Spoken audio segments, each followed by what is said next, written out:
I stood in the showroom-perfect living room with blood seeping through the gauze on my ankle, clutching a $4,500 invoice.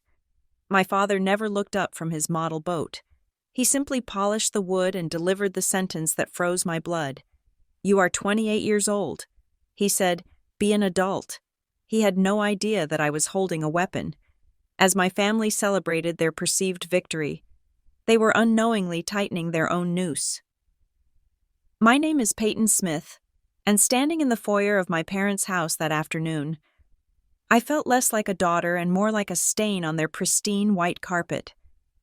The air inside the house always smelled the same, a mixture of expensive vanilla beans and the distinct, crisp scent of air conditioning that had been filtered to within an inch of its life.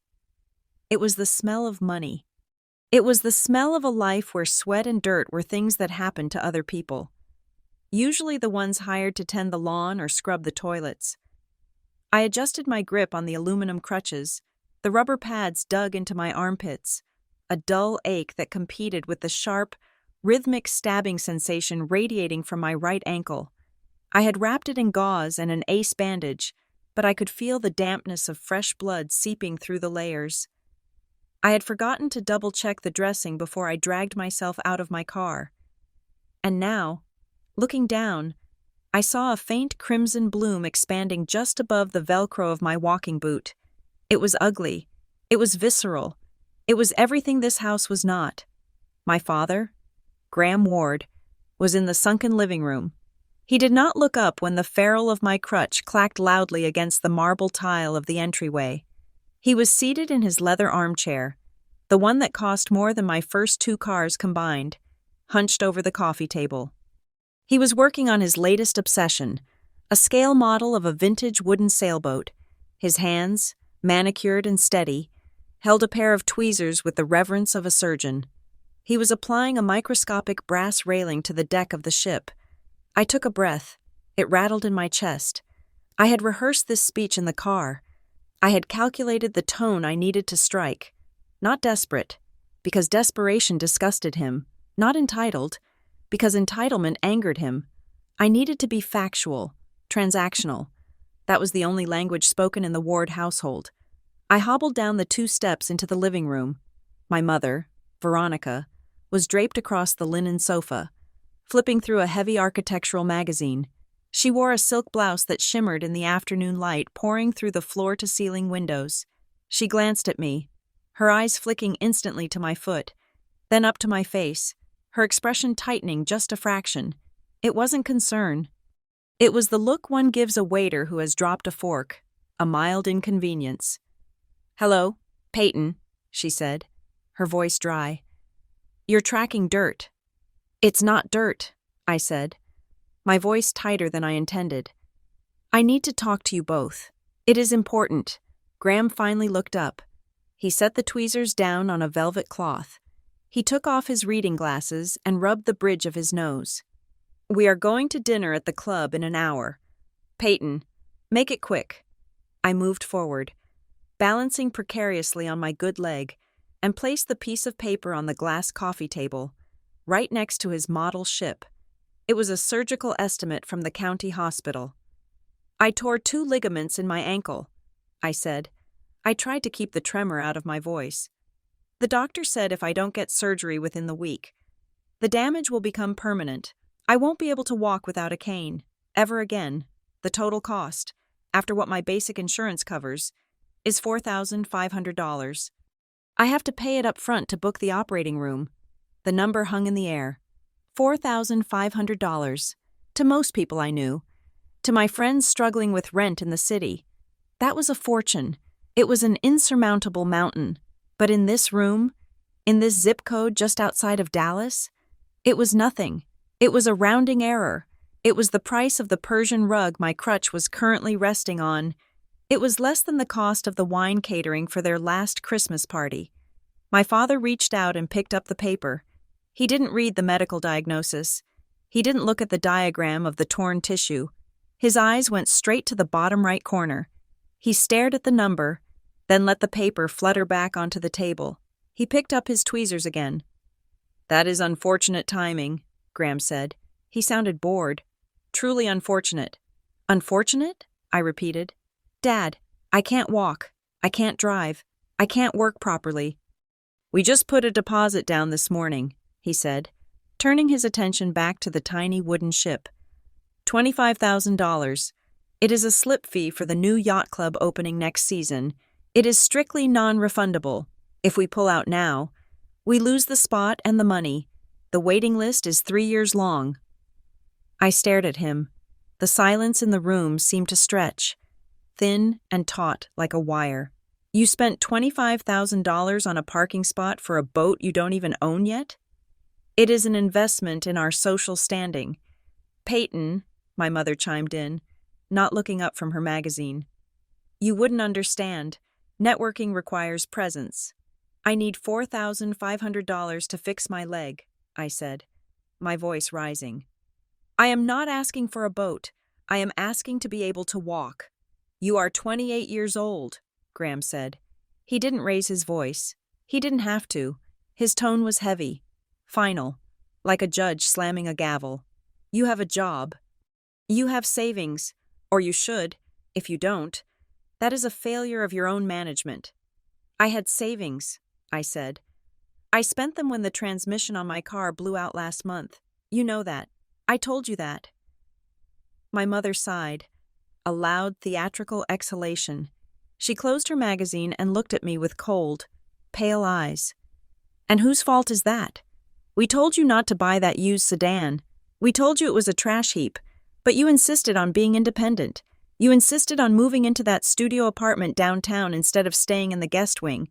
You wanted to live your own life. Peyton, well, this is it. This is your life. You chose to drive a cheap car. You deal with the breakdowns. You chose to walk around in cheap shoes. You deal with the injuries. I fell down the stairs at my apartment complex because the railing broke, I said. It wasn't my shoes. Poetic justice. Then, a new voice said. I turned. Madison was leaning against the archway leading to the kitchen, holding a bottle of imported sparkling water. My older sister. She looked perfect. As always, yoga-toned arms, hair that looked like it had been spun from gold, and a smile that didn't reach her eyes. She walked over, the heels of her house slippers silent on the plush rug. I heard you asking, Madison said. She took a sip of water. $4,500? Really? You're going to bother Dad for that? It's surgery, Maddie, I said.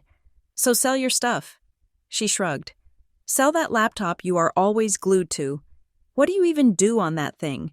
Those little freelance projects? Writing blogs or whatever? It is not like it is a real career. It is a hobby. Sell it. That should cover a chunk of it.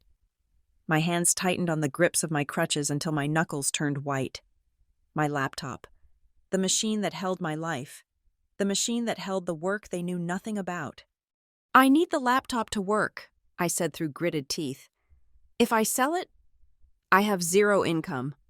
Then I guess you are in a pickle, Madison said. She looked at my bandaged foot with a grimace. God, that looks gross. You are dripping on the floor. Mom, she is dripping on the floor. Peyton, please, my mother said, waving a hand vaguely in my direction. Move off the carpet. You are staining the wool. I looked at them. Really looked at them.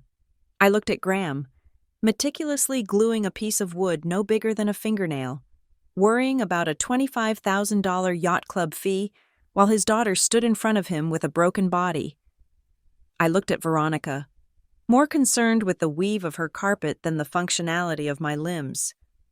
I looked at Madison, who had failed at 3 businesses funded by our parents, standing there mocking the only person in the family who had never asked for a bailout until today.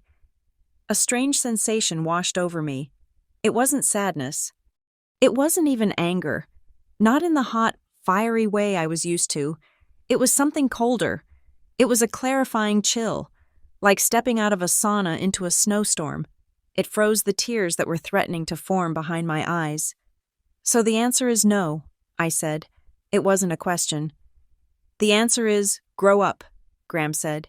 He finally looked at me again, his eyes hard and flat. I am teaching you a lesson. Peyton, You cannot run to daddy every time life gets hard. You are 28. Be an adult. Figure it out. Walk it off, my mother added. Or limp it off. A few months in a boot won't kill you. It might teach you some humility. Yeah, Madison smirked. Builds character. I looked down at the invoice on the table. $4,500. The price of my mobility. The price of my future. To them, it was the price of a lesson. I didn't reach for the paper. I left it there, right next to the model ship. It looked like a declaration of war. Okay, I said softly. Okay? Graham raised an eyebrow, expecting a fight, expecting begging. He enjoyed the begging. It made him feel powerful. Okay, I repeated. I will figure it out. I turned around. The movement sent a jolt of agony shooting up my leg that nearly made me black out. But I bit the inside of my cheek until I tasted copper. I would not cry. Not here. Not in front of them. I began the long, humiliating trek back to the door. Thump, drag, thump, drag. The sound echoed in the high ceilings of the house. Behind me, the conversation resumed instantly. Do you think the brass railing looks better? Or should I go with the chrome? Graham asked. Brass, darling, my mother replied. It looks more nautical. Did you see her shoes? Madison whispered, loud enough for me to hear. They were from last season, so tacky. They weren't worried about me. They weren't worried that their daughter might be crippled. They were relieved. They were relieved I was leaving so they didn't have to look at the mess anymore. They were afraid I would dirty their perfect world with my reality. I reached the heavy oak front door. I paused for 1 second, my hand on the cold brass handle.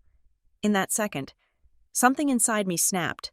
It wasn't a bone, it was the tether, the invisible cord that had bound me to them for 28 years, the cord that pulsed with the desperate need for their approval, for their love, for their validation. It severed, cleanly, completely. The Peyton who walked in here, the daughter who just wanted her dad to help her, who wanted her mom to care. She died right there on the doormat. Her corpse was invisible, but I felt the weight of it drop from my shoulders. I pushed the door open and stepped out into the humid Texas heat. I would walk again. I would find the money. I would fix my leg. But the next time I walked through this door, I wouldn't be limping, and I wouldn't be asking. Graham told me to be an adult. He told me to figure it out. He had no idea what he had just unleashed. He thought he was dealing with a broke freelancer who wrote fluff pieces for travel blogs. He thought my laptop was a toy. He didn't know about the encrypted folder on my hard drive. He didn't know about the code I had been writing for the last 3 years. Late at night, fueled by caffeine and the desperation to escape their shadow. He didn't know that the vague projects Madison mocked were actually pieces of a puzzle that was currently sitting on the desk of a chaotic but brilliant acquisition officer in Silicon Valley. I had a secret that was worth a hell of a lot more than $4,500, a secret that, once detonated, would make his $25,000 yacht club fee look like pocket change.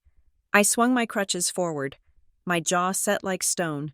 You want me to be an adult? Dad? Fine. I'll be the kind of adult who collects her debts. And you just added yourself to the ledger. The door to my studio apartment clicked shut, and the silence that greeted me was heavy, smelling of stale coffee and the cleaning solution I used to scrub the cheap laminate floors. I leaned my back against the hollow core wood, letting the crutches slide to the floor with a clatter that sounded too loud in the 300-square-foot space. My ankle was throbbing with a heartbeat of its own. The adrenaline from the confrontation at my parents' house had evaporated during the 45-minute drive back to the city. Leaving behind a cold, sharp clarity, I dry swallowed 2 ibuprofen tablets, though I knew they would barely touch the pain of torn ligaments. I hopped on my left foot to the kitchenette table, the only real piece of furniture I owned besides my mattress, and sat down. I did not cry. Crying was for people who believed their tears could move the audience. I had just learned, definitively, that I had no audience. Instead, I opened my laptop. I did not open it to look for sympathy on social media. I opened a blank spreadsheet. In my day job at Bright Hollow Risk Partners, I spent 50 hours a week analyzing corporate liabilities. I looked at companies that seemed healthy on the surface, dug into their operational costs, their pending lawsuits, and their bad debts, and I calculated the probability of their collapse. I was good at it. I could spot a sinking ship 6 months before the captain even noticed the water rising. It was time to apply that same forensic lens to the Ward family. I typed a header in the first column, assets. In the second column, liabilities. The cursor blinked. I thought about Madison. 3 years ago, my sister had decided she was a wellness guru. She had launched a brand called Soul Cleanse. The idea was vague. Something about holistic crystals infused with positive affirmations. The business plan was non-existent. But the launch party? That had been spectacular. I remembered standing in the corner of a rented event space in downtown Dallas, watching my parents beam. They had underwritten the entire venture. They had paid for the venue, the catering, the custom-made packaging that cost $12 a unit for a product that retailed for $20. 6 months later, Soul Cleanse was dead. Madison had grown bored when she realized that running a business involved logistics and taxes. Not just posting photos of herself looking serene in linen pants. The inventory sat rotting in a storage unit. The loss was approximately $80,000. I remembered the dinner after the company folded. Graham had poured a glass of wine and sighed, looking at Madison with a soft, indulgent expression. He had said that it was a learning experience. He had said that sometimes, you have to spend money to protect the family name from the embarrassment of a public failure. He wrote a check to clear her vendor debts without blinking. Madison was an asset. Not because she generated income, but because she generated an image. She was beautiful. She was pliable. And she needed them. She allowed them to play the role of benevolent monarchs. I moved to the next row. Peyton. I typed the date. June, 4 years ago. I had been 22, fresh out of college, working 2 jobs while trying to break into the tech sector.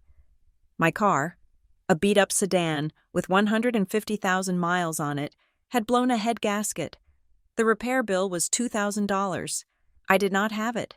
I was living paycheck to paycheck, eating instant oatmeal to save for a security deposit on an apartment so I could stop sleeping on a friend's couch. I had gone to my parents. I had asked for a loan, not a gift, a loan. I closed my eyes, recalling the scene in the study. My father had not pulled out a checkbook. He had pulled out a legal pad. He had lectured me for 45 minutes about fiscal irresponsibility. He told me that my poverty was a result of my lack of foresight. He told me that giving me money without consequences would be enabling my mediocrity. Then, he made me sign a contract. He had actually drafted a promissory note, $2,000, to be repaid over 12 months, with an interest rate of 5%. He had made me take it to a notary public at the bank down the street to have my signature witnessed. I remember the look the notary gave me. She saw the last name on the document, saw the address of my parents, and then saw the amount, $2,000. She looked at me with pity. I paid every cent back. I missed meals to pay it back early, just to stop seeing the charge on my bank transfers. In the Ward family ledger, I was a liability. I was a liability because I did not need them enough to feed their ego, but I did not succeed enough to feed their vanity. I was in the uncanny valley of their affection, too independent to be a pet, too poor to be a peer. I looked at the spreadsheet. Assets, image, ego, control, liabilities, truth, independence, need. My parents loved to preach about discipline. They sat on their high horses, claiming their wealth was the result of superior moral character. But I worked at a risk assessment firm. I knew how to look for cracks in the foundation.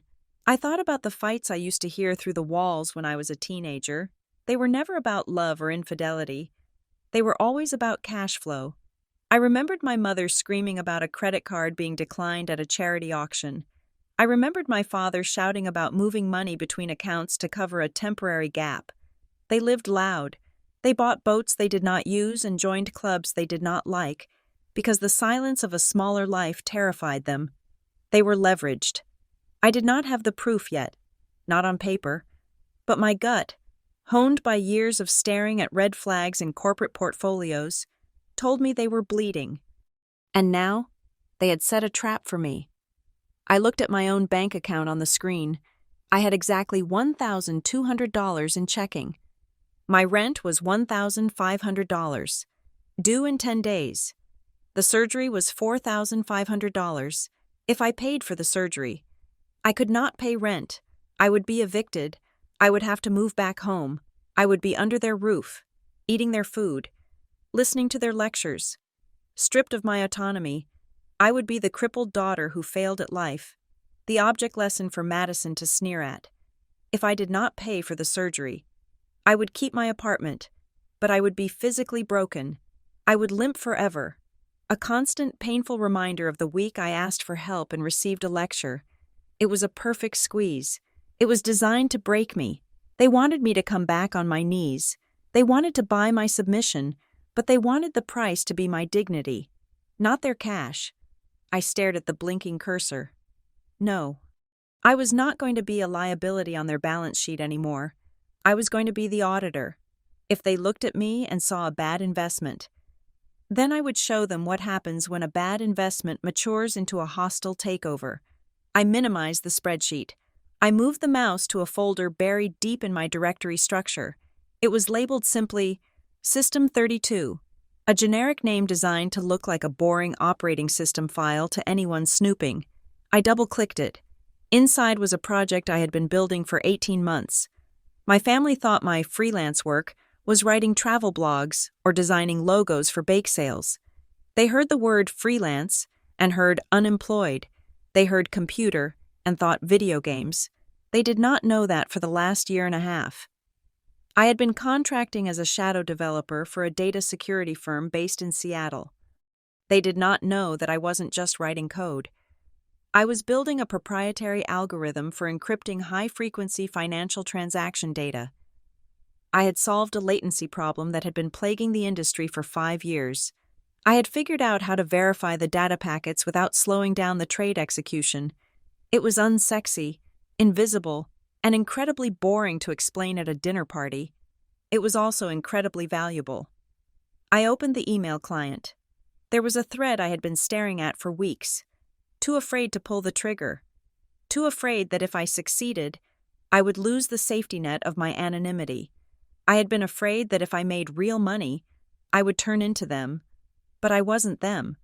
I knew the value of $1 because I had actually worked for one. The email was from a venture capital acquisition firm. They had been courting me for 3 months. They wanted to buy the exclusive rights to the algorithm.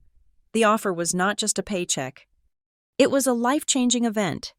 It was structured as an upfront licensing fee followed by a 2-year buyout clause.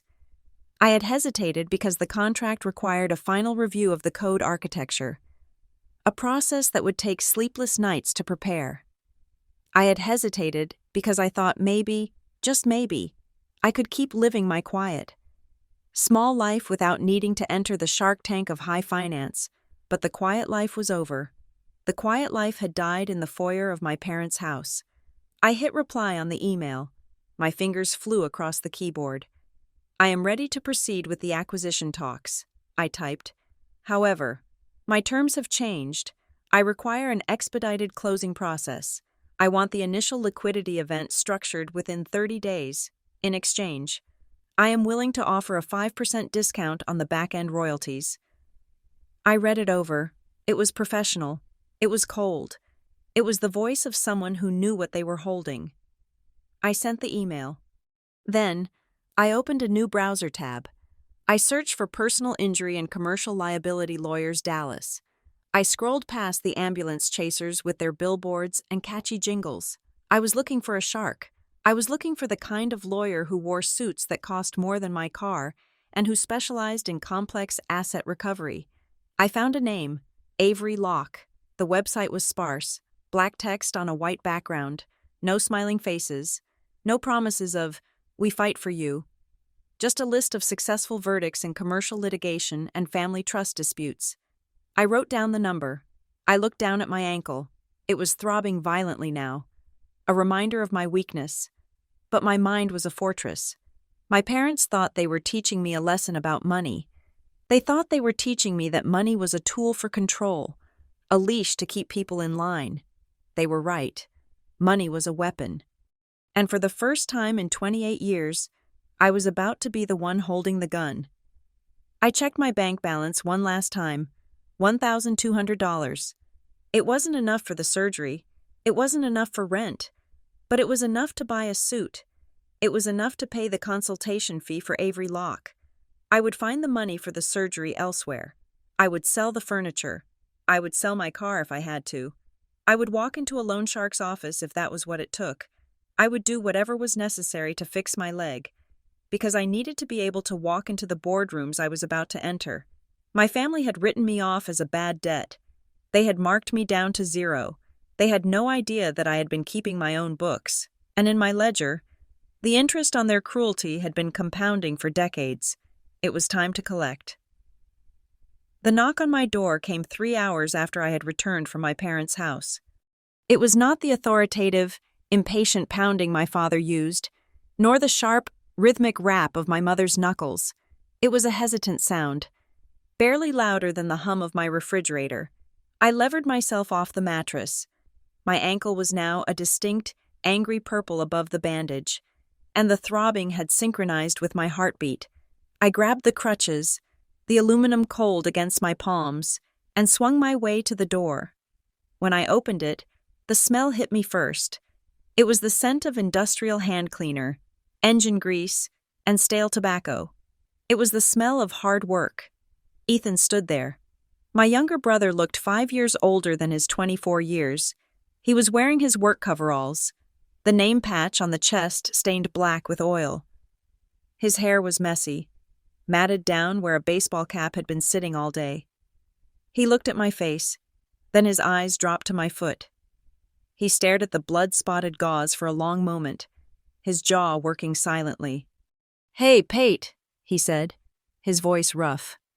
"Ethan," I said, stepping back to let him in. "I didn't think you were coming over." He walked in, his heavy work boots leaving faint, dusty outlines on my laminate floor. Unlike my mother, he didn't comment on the cleanliness of the apartment. He didn't look at the peeling paint in the corner. He walked straight to the kitchen table, pulled out a chair, and sat down heavily, as if gravity were pulling on him harder than it pulled on anyone else. He reached into the deep pocket of his coveralls and pulled out a thick, messy wad of cash. He set it on the table. It wasn't a neat stack of crisp $100 bills like the ones Graham carried in his silver money clip. These were 20s, 10s, and even a few 5s. They were wrinkled, some stained with grease, others folded over at the corners. It was a pile of paper that had been lived in. "It is $600, Ethan said. He didn't look at me.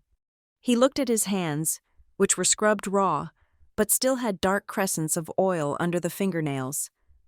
I stared at the money. My heart gave a painful lurch in my chest. "Ethan," I whispered, "where did you get $600? You just paid your rent." He shrugged, a jerky motion of one shoulder. "I sold the kit." The air left my lungs. The kit. I knew what that meant. Ethan was a master mechanic, the only person in our family who could actually build something with his hands. For the last 4 years, he had been slowly buying his own tools. He didn't buy the cheap stuff. He bought the professional-grade steel, the pieces that came with a lifetime warranty. He called them his retirement plan. He had a red rolling cabinet that he polished more lovingly than my father polished his model boats. That cabinet was his pride. It was his future. "You sold your tools?" I asked, my voice trembling. "Ethan, you need those for work. You can't do the side jobs without them." "I kept the basics," he said, still looking at his hands. "I sold the diagnostic computer and the specialty torque wrenches to a guy at the shop. He gave me cash on the spot." "No," I said. I reached for the money, intending to shove it back into his pocket. "Take it back. Go buy them back right now." "I am not taking this." He caught my wrist. His grip was strong, his palm rough like sandpaper. He looked up at me, and his eyes were fierce, burning with an intensity that terrified me. "You are taking it," he said. I am not going to let you lose your leg. Peyton, I am not going to let you be crippled because they are monsters. It is not enough, I said, tears finally stinging my eyes. The surgery is $4,500. This is amazing. Ethan, but it won't fix it. You sold your future for a fraction of what I need. It is a waste. It is not a waste, he said firmly. It is a start. You take this. You sell whatever else you have to. But you get that surgery. Do not let them win. Do not let them see you limp. He stood up, releasing my wrist. He pushed the pile of crumpled bills toward me. I can eat ramen for a month, he said. I can work extra shifts using the shop tools. But you? If you don't get that operation, you are done. I heard what the doctor said. He walked to the door, not waiting for a thank you, not wanting a hug. He paused with his hand on the knob. They have millions. Pate, he said quietly. And they gave you nothing. I have nothing. So I gave you everything. That has to count for something. Then he was gone. I stood there, leaning on my crutches, staring at the $600 on the table. It smelled like oil and sweat. It was the most beautiful thing I had ever seen. It was also a line in the sand. My parents, with their yacht club memberships and five-figure furniture, had offered me a lesson in adulthood. My brother, who scraped grease off engine blocks for $15 an hour, had offered me his livelihood. I swept the money into my bag. I had $1,200. Ethan had given me $600. I had $1,800. I needed $2,700 more. And I had 48 hours before the surgeon's deadline expired. The next 2 days were a blur of desperation. I sold my television. I sold the designer handbag I had bought 3 years ago to try and fit in at a company dinner. I sold my winter coat. I listed everything on local marketplaces, meeting strangers in parking lots, haggling over $5 here, $10 there. By Thursday afternoon, I had $2,500. I was still $2,000 short. I sat in my car outside a strip mall on the edge of town. The sign above the door blinked in neon yellow. Quick cash. No credit check. Immediate approval. I knew how these places worked. They were legal loan sharks. The interest rates were predatory, designed to keep you in a cycle of debt for years. If you borrowed $2,000, you ended up paying back $6,000 over the course of the loan. It was financial suicide, but the alternative was physical suicide. I looked at my ankle. The swelling was worse. I could feel the instability in the joint every time I shifted my weight. I opened the car door. I grabbed my crutches. The office smelled of stale popcorn and despair. The woman behind the glass partition looked tired. She didn't ask why I needed the money. She didn't ask if I could afford the payments. She just asked for my driver's license, a pay stub, and the title to my car as collateral. I signed the papers. My hand didn't shake. I read the terms. 300% annual percentage rate. If I missed a payment, they took my car. If they took my car, I couldn't get to work. If I couldn't get to work, I lost my job. It was a terrible deal. It was a trap, but it was also a bridge. I walked out with a cashier's check for $2,000. I paid the hospital at 4 p.m. on Thursday. The receptionist looked at the stack of cash, Ethan's crumpled bills, the 20s from the stuff I sold, and the check from the loan place. She wrinkled her nose, but she took it. She stamped the invoice, paid in full. The surgery was scheduled for Friday morning. I went under anesthesia thinking about Ethan's empty tool chest. I woke up in a recovery room that smelled of antiseptic and lemon floor cleaner. The pain was different now. It wasn't the jagged, tearing pain of the injury. It was the deep, dull ache of bone that had been drilled and tissue that had been stitched. I was alone. There were no flowers on the bedside table. There was no mother sitting in the chair, wringing her hands. There was just the hum of the monitors and the nurse checking my vitals. A week later, I was back in my apartment. The reality of my situation set in. I was physically on the mend, but financially, I was in ruins. I had zero savings. I had a high-interest loan that would start demanding payments in 2 weeks. My rent was due. My refrigerator was empty except for a carton of eggs and a bottle of hot sauce. I lay on my mattress, my leg elevated on 3 pillows. The painkillers made the room swim slightly, softening the edges of the furniture, but they couldn't soften the numbers in my head. I had bought my leg back. Now I had to buy my life back. I reached for my laptop.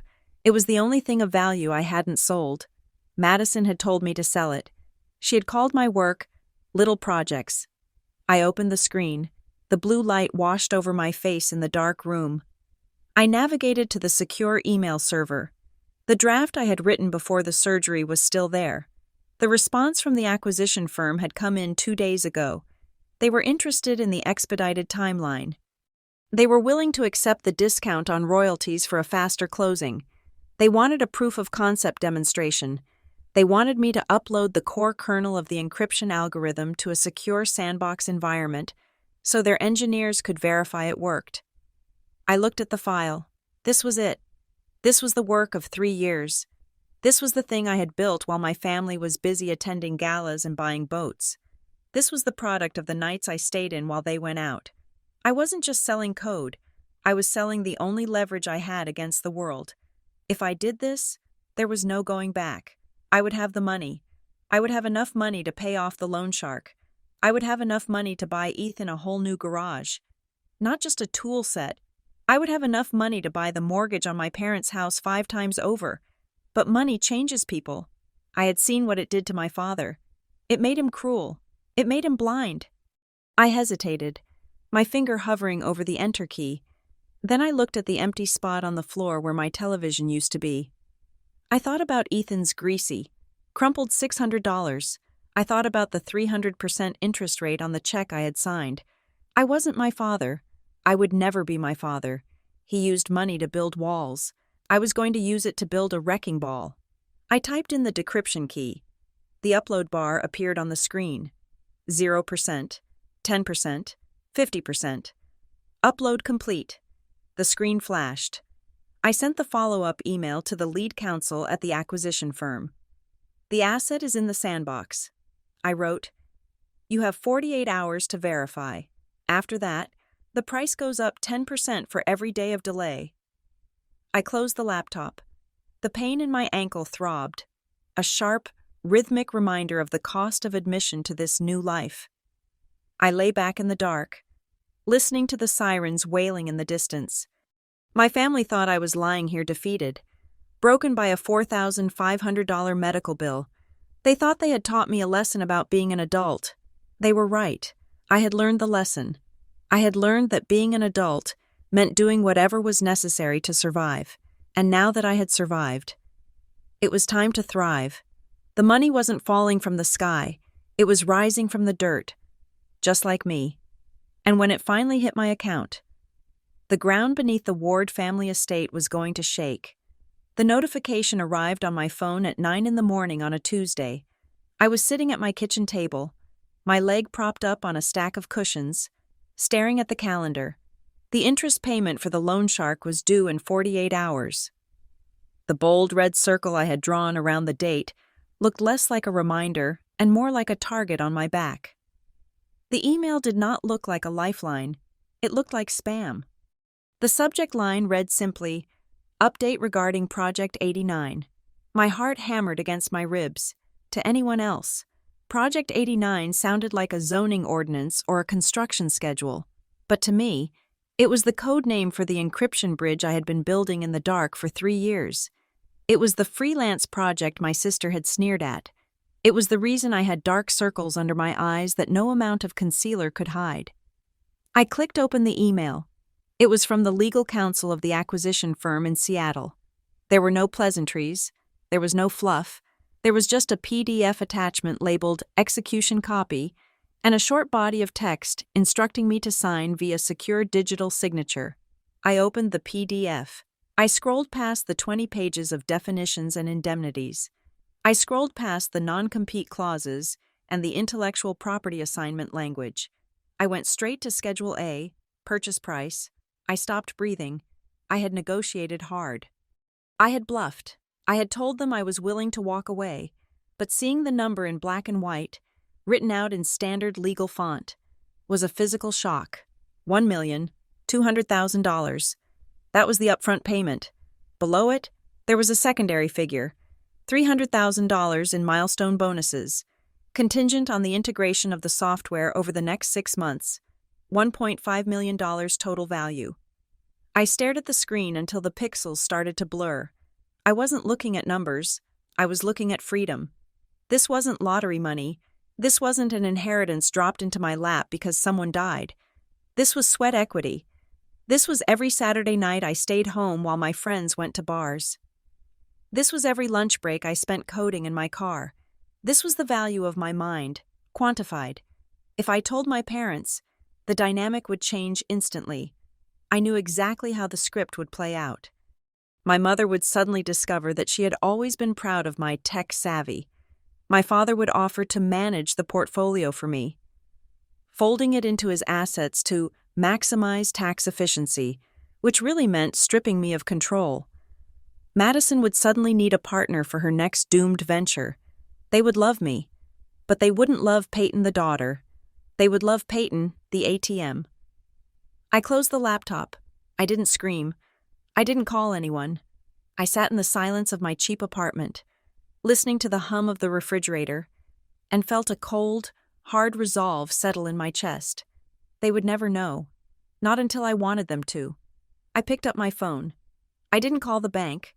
I called a number I had written on a sticky note 3 days ago. Law offices of Avery Locke, a receptionist answered. The voice was crisp, professional, and completely devoid of warmth. "This is Peyton Smith," I said. "I would like to schedule an urgent consultation with Mr. Locke regarding asset protection and commercial structuring.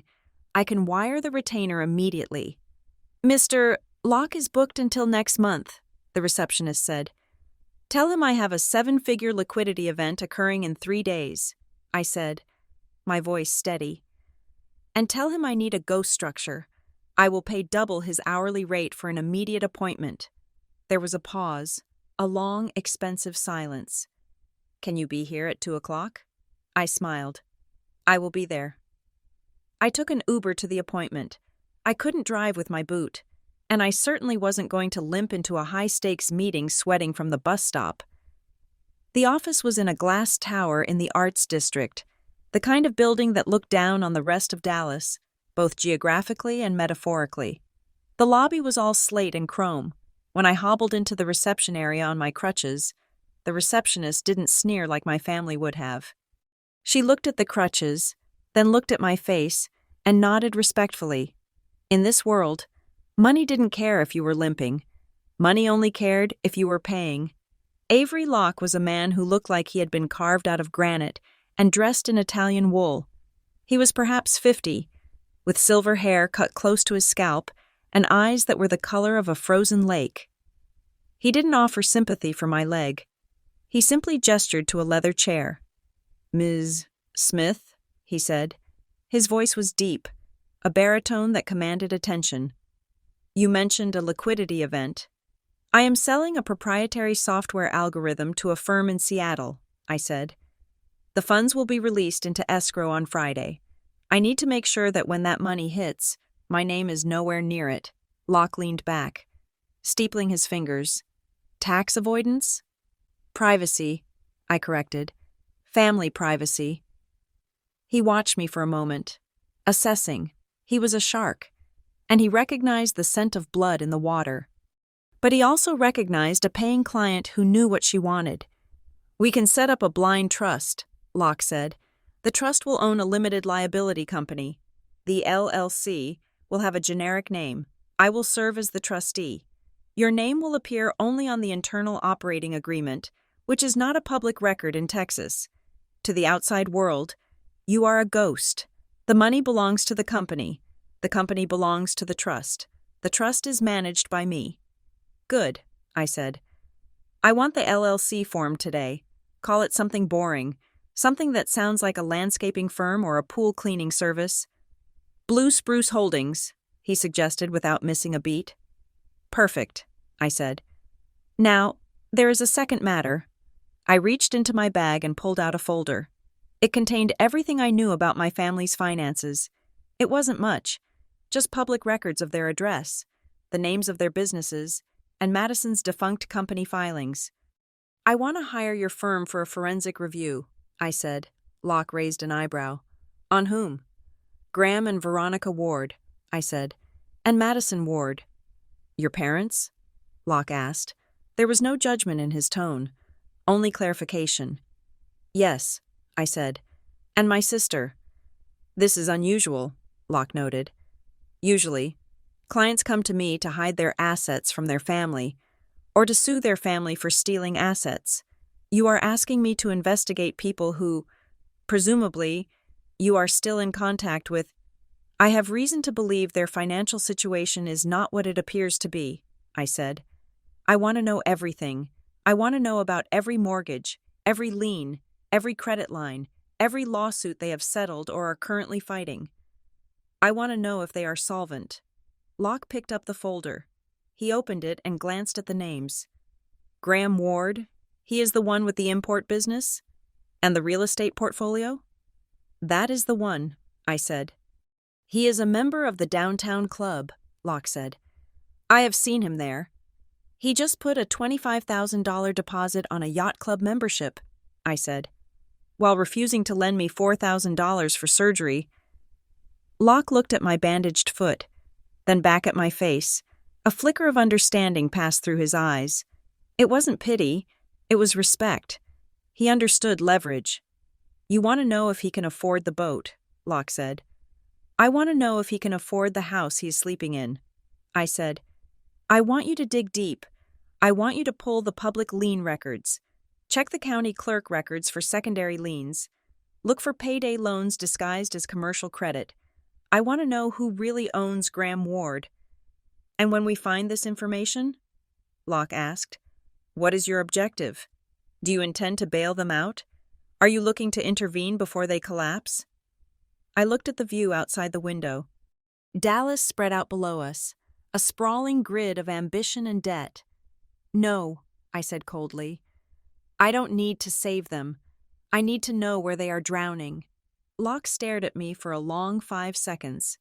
Then, a slow, thin smile touched his lips. It was the smile of a predator recognizing another predator. My forensic accountant is the best in the state, Locke said.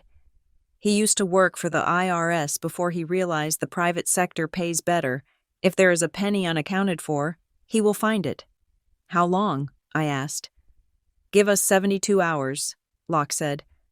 Electronic trails are hard to erase completely. Even the best liars leave footprints. I wrote him a check for the retainer. It was the last of the money from the loan shark, plus the rest of my meager savings. I had exactly $40 left in my bank account. If the deal with Seattle fell through, I was destitute. I would be homeless. But I wasn't afraid. The fear had burned away in the foyer of my parents' house. All that was left was the cold, hard math. I spent the next 2 days in a state of suspended animation. I received the countersigned contract from Seattle on Wednesday evening. On Thursday morning, the wire transfer hit. I was sitting in the lobby of the bank when the notification chimed on my phone. I logged into the new account Locke had set up for the trust. The same $1.2 million stared back at me. The number was so long it barely fit on the mobile screen. I walked, limped, to the teller. I requested a cashier's check for $2,200. I drove straight to the loan shark's office. The same tired woman was behind the glass. I slid the check under the partition. Pay off, I said. And I want the title to my car back, now. She looked at the check, then at me. She seemed disappointed. They made their money on people who failed, not people who paid. She retrieved my title from a filing cabinet and slid it back to me. Have a nice day, she droned. I will, I said, and I meant it. I sat in my car in the parking lot and held the title to my chest. I owned my car. I owned my computer. I owned a shell company with more than $1 million in it. I was free, but freedom wasn't the end goal. Justice was. Friday afternoon. My phone rang. It was Avery Locke. Ms. Smith? He said. His voice was different this time. It wasn't just professional, it was grave. "Can you come to the office? We have the preliminary report." "Tell me over the phone," I said. I was pacing my small apartment, ignoring the twinge in my ankle. "I would prefer to show you," Locke said. "The visualization helps explain the complexity." "Just give me the headline, Avery," I said. "How bad is it?" There was a pause on the line, followed by the sound of shuffling papers. "Peyton," he said, using my first name for the first time. "It is not just bad, it is catastrophic. Your parents are not just drowning. They are already at the bottom of the ocean, and they are breathing water." "Explain," I demanded. "We found 7 active liens on the primary residence," Locke said. 7. The house is leveraged to 110% of its market value. But that is the least of it. What is the worst of it?" I asked, gripping the phone tight. "There is fraud," Locke said. "We found loan documents for a commercial line of credit taken out in Madison's name 3 years ago. But the signature matches your father's handwriting samples. And Peyton?" "Yes?" "We found a guarantor agreement for a high-risk business loan," Locke said quietly. "It lists a secondary collateral asset, a trust fund that supposedly belongs to you." My blood ran cold. "I don't have a trust fund." "I know," Locke said. "But the bank thinks you do, because your father created fake documentation to prove it exists. He used your identity to secure $250,000. I sank onto the floor. The world tilted on its axis. They hadn't just neglected me.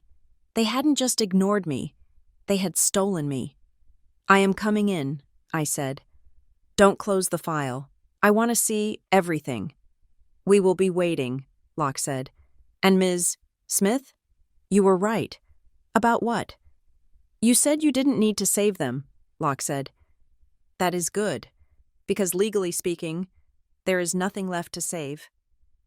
I hung up the phone. I looked at the wall where a family photo used to hang. One I had taken down years ago. I had thought my revenge would be financial. I thought I would just buy their debt and hold it over their heads. But this was criminal. This was betrayal on a cellular level. They had looked at me, their 28-year-old daughter, and they hadn't seen a person. They had seen a credit score to be harvested. I grabbed my crutches. I grabbed my bag. I wasn't just an auditor anymore. I was the executioner, and I had the paperwork to prove it.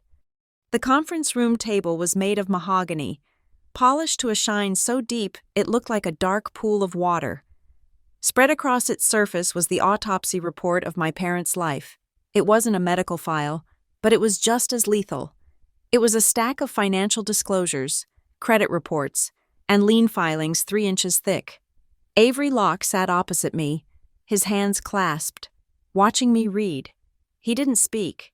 He knew that some truths had to be absorbed through the retinas before the brain could accept them. I picked up the first document.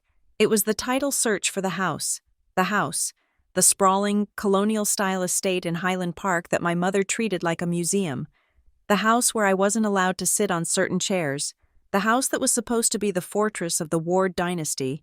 "They don't own it," I said, my voice flat. "Technically, they own the deed," Locke corrected gently, "but the bank owns the equity, and not just one bank. Look at the second page." I flipped the page. There was a primary mortgage, taken out 20 years ago. That was standard. But below it, there was a home equity line of credit. It was maxed out, $300,000. Below that, there was a second lien, a private lender, high interest, $150,000. Below that, a tax lien from the Internal Revenue Service for unpaid property taxes from 2 years ago. "They are underwater," I whispered. "The debt is higher than the market value of the property." "It gets worse," Locke said. He pointed a manicured finger at a date in the margin. "Notice of default, recorded 60 days ago. They haven't paid the primary mortgage in 4 months. The bank has already initiated pre-foreclosure proceedings. Your parents are hiding the certified letters. They are likely shredding them or throwing them in a drawer unopened." I felt a wave of nausea. All those dinners, all those lectures about responsibility. All the times my mother looked down her nose at my rented apartment, they were squatters. They were living in a house that was actively being repossessed. And they were still hosting dinner parties. I moved to the next pile, the yacht club, the $25,000 deposit. The reason my father couldn't help me with my surgery, the investment in social standing. I traced the transaction, Locke said. They didn't write a check. They didn't have $25,000 in cash. They used a cash advance from a platinum rewards card. I stared at him. A credit card? With a 29% annual percentage rate, Locke nodded.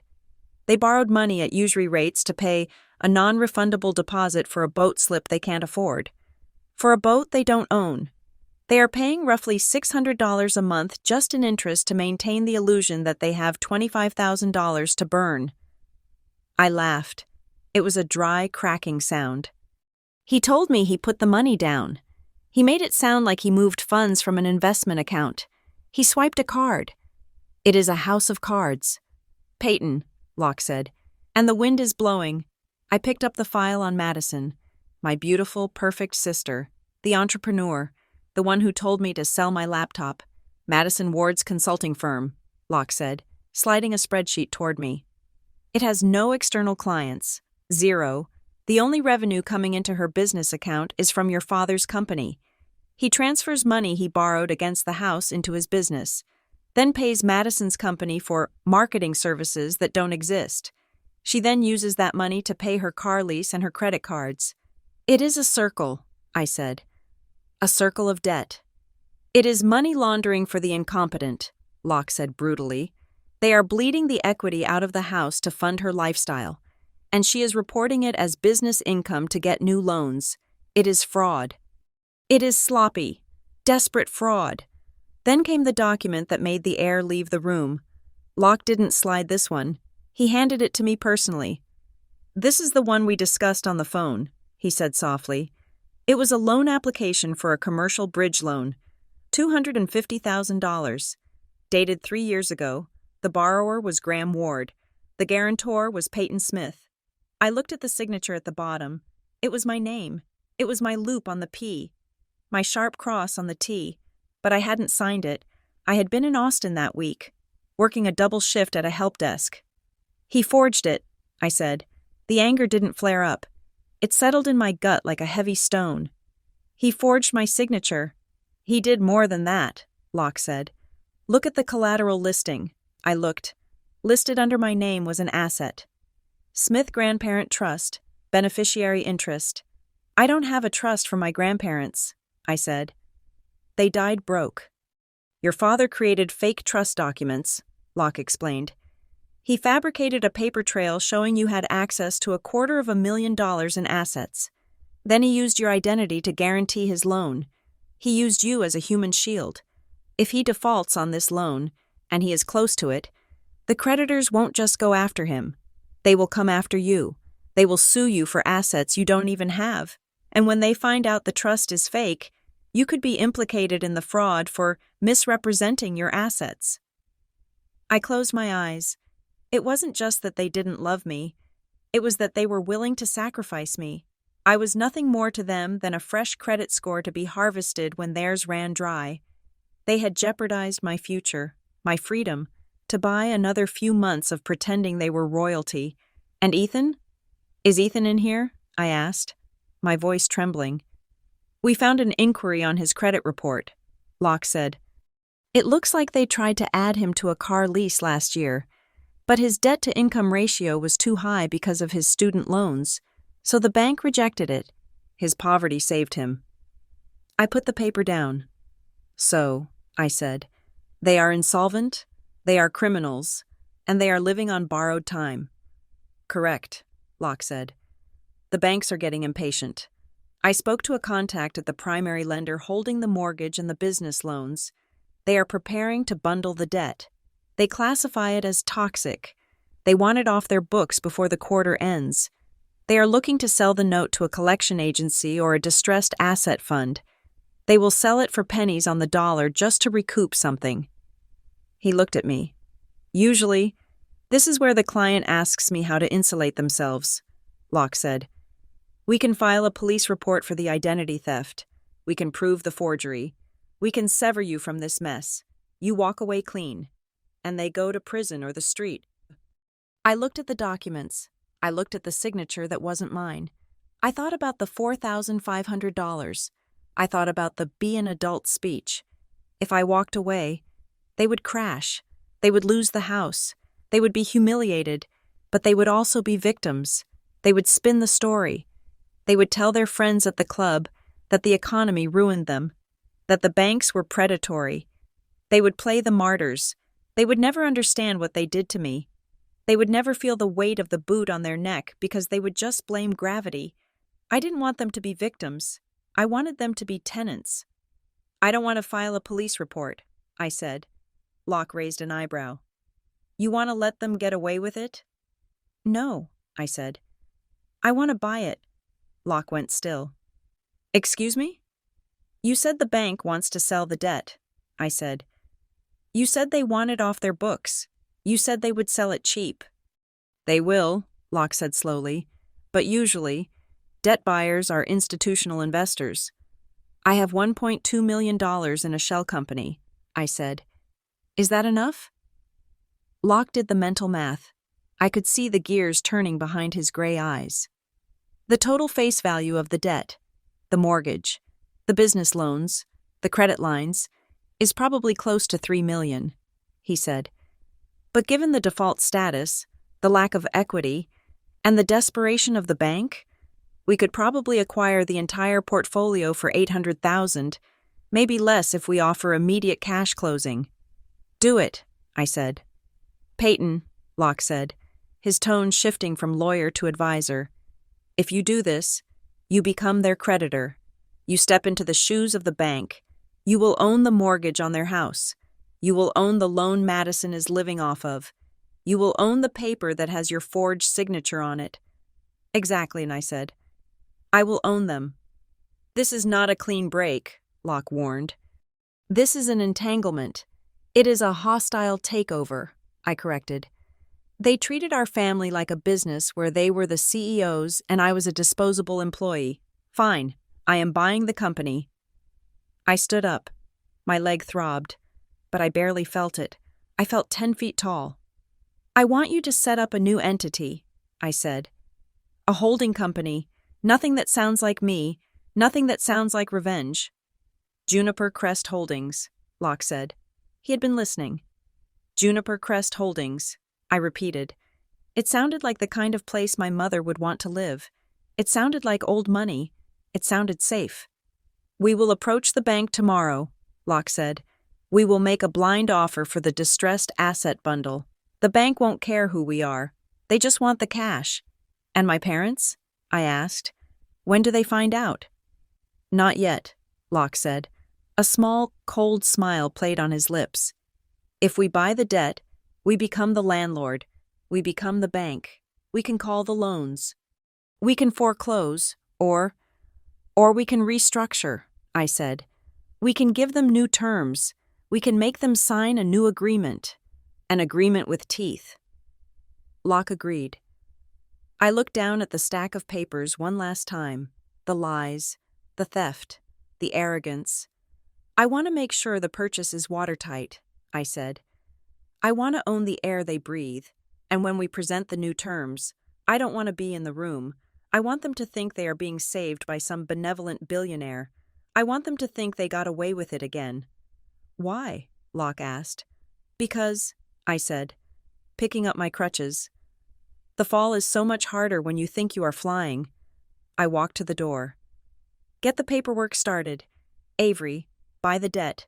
Every cent of it. I want to own the necklace my mother is wearing. I want to own the chair my father sits in while he builds his toy boats. I want to own the illusion. Consider it done, Locke said. I walked out of the office and into the elevator. As the doors closed, I caught my reflection in the mirrored wall. I didn't look like a girl who had been crying over a medical bill. I didn't look like a daughter seeking approval. I looked like a CEO. The Wards had spent their whole lives pretending to be rich. I was about to spend my money making sure they realized just how poor they really were. The play was about to end, and I was the one bringing down the curtain. The conference room in Avery Locke's office had become my war room. For 3 days.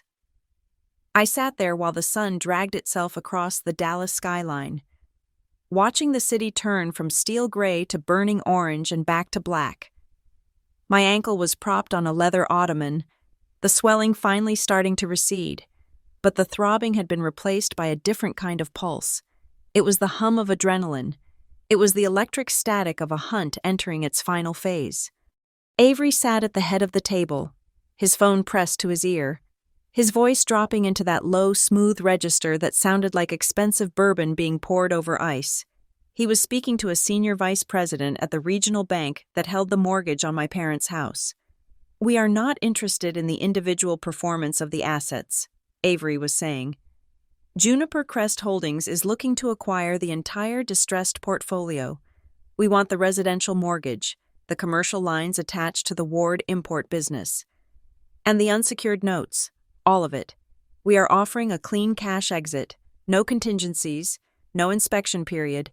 We take the paper as is." I watched him. He wasn't pleading. He was offering them a life raft. The bank saw Graham and Veronica Ward as a tumor. They were non-performing assets. They were a compliance headache. Every month they missed a payment. Every certified letter they ignored. They dragged down the branch's quarterly metrics. The bank didn't want to foreclose. Foreclosure was messy. It involved sheriffs and auctions and bad press and months of legal fees. We were offering them the one thing banks loved more than interest. We were offering them erasure.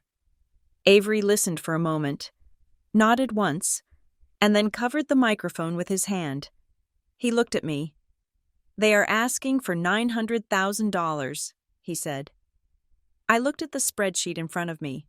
The face value of the debt, the amount my parents actually owed on paper, was staggering. Between the primary mortgage, the secondary home equity line, the business loans, and the accumulated penalties, the total obligation was nearly $3,200,000. The bank was willing to take less than 30 cents on the dollar just to make them go away. "Offer them $850,000, I said. "Tell them we wire the funds by close of business today. Tell them if they wait until Monday, we walk, and they can deal with the eviction process themselves." Avery smiled. It was a sharp, predatory expression. He removed his hand from the phone. "My client authorizes $850,000, Avery said into the receiver. "Immediate wire transfer. We will take the assignment of deeds and the loan notes effective immediately. Do we have a deal?" The silence in the room was absolute. I could hear the faint hum of the building's air filtration system. I could hear my own breathing.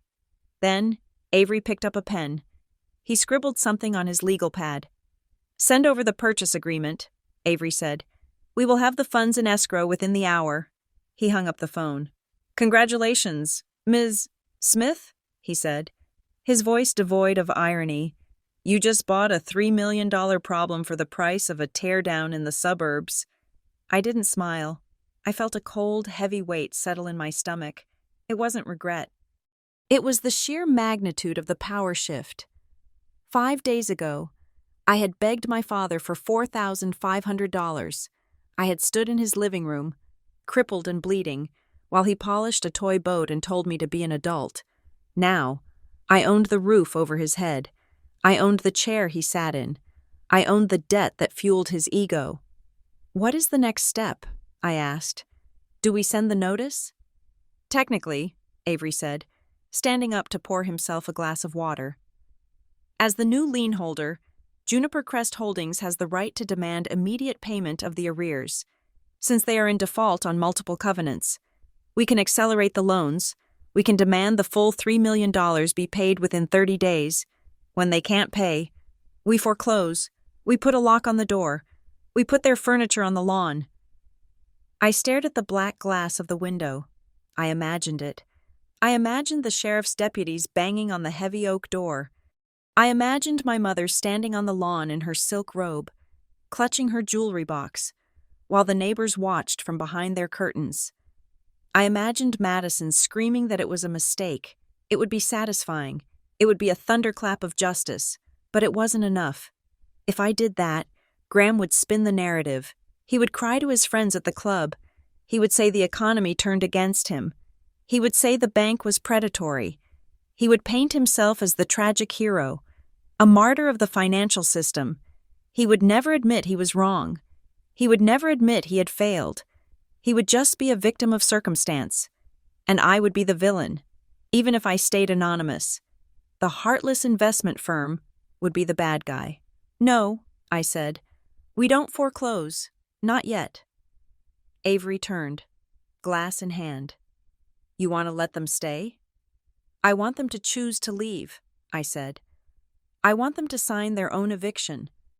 I want to sell them a rope, and I want them to tie the knot themselves because they think it is a silk tie."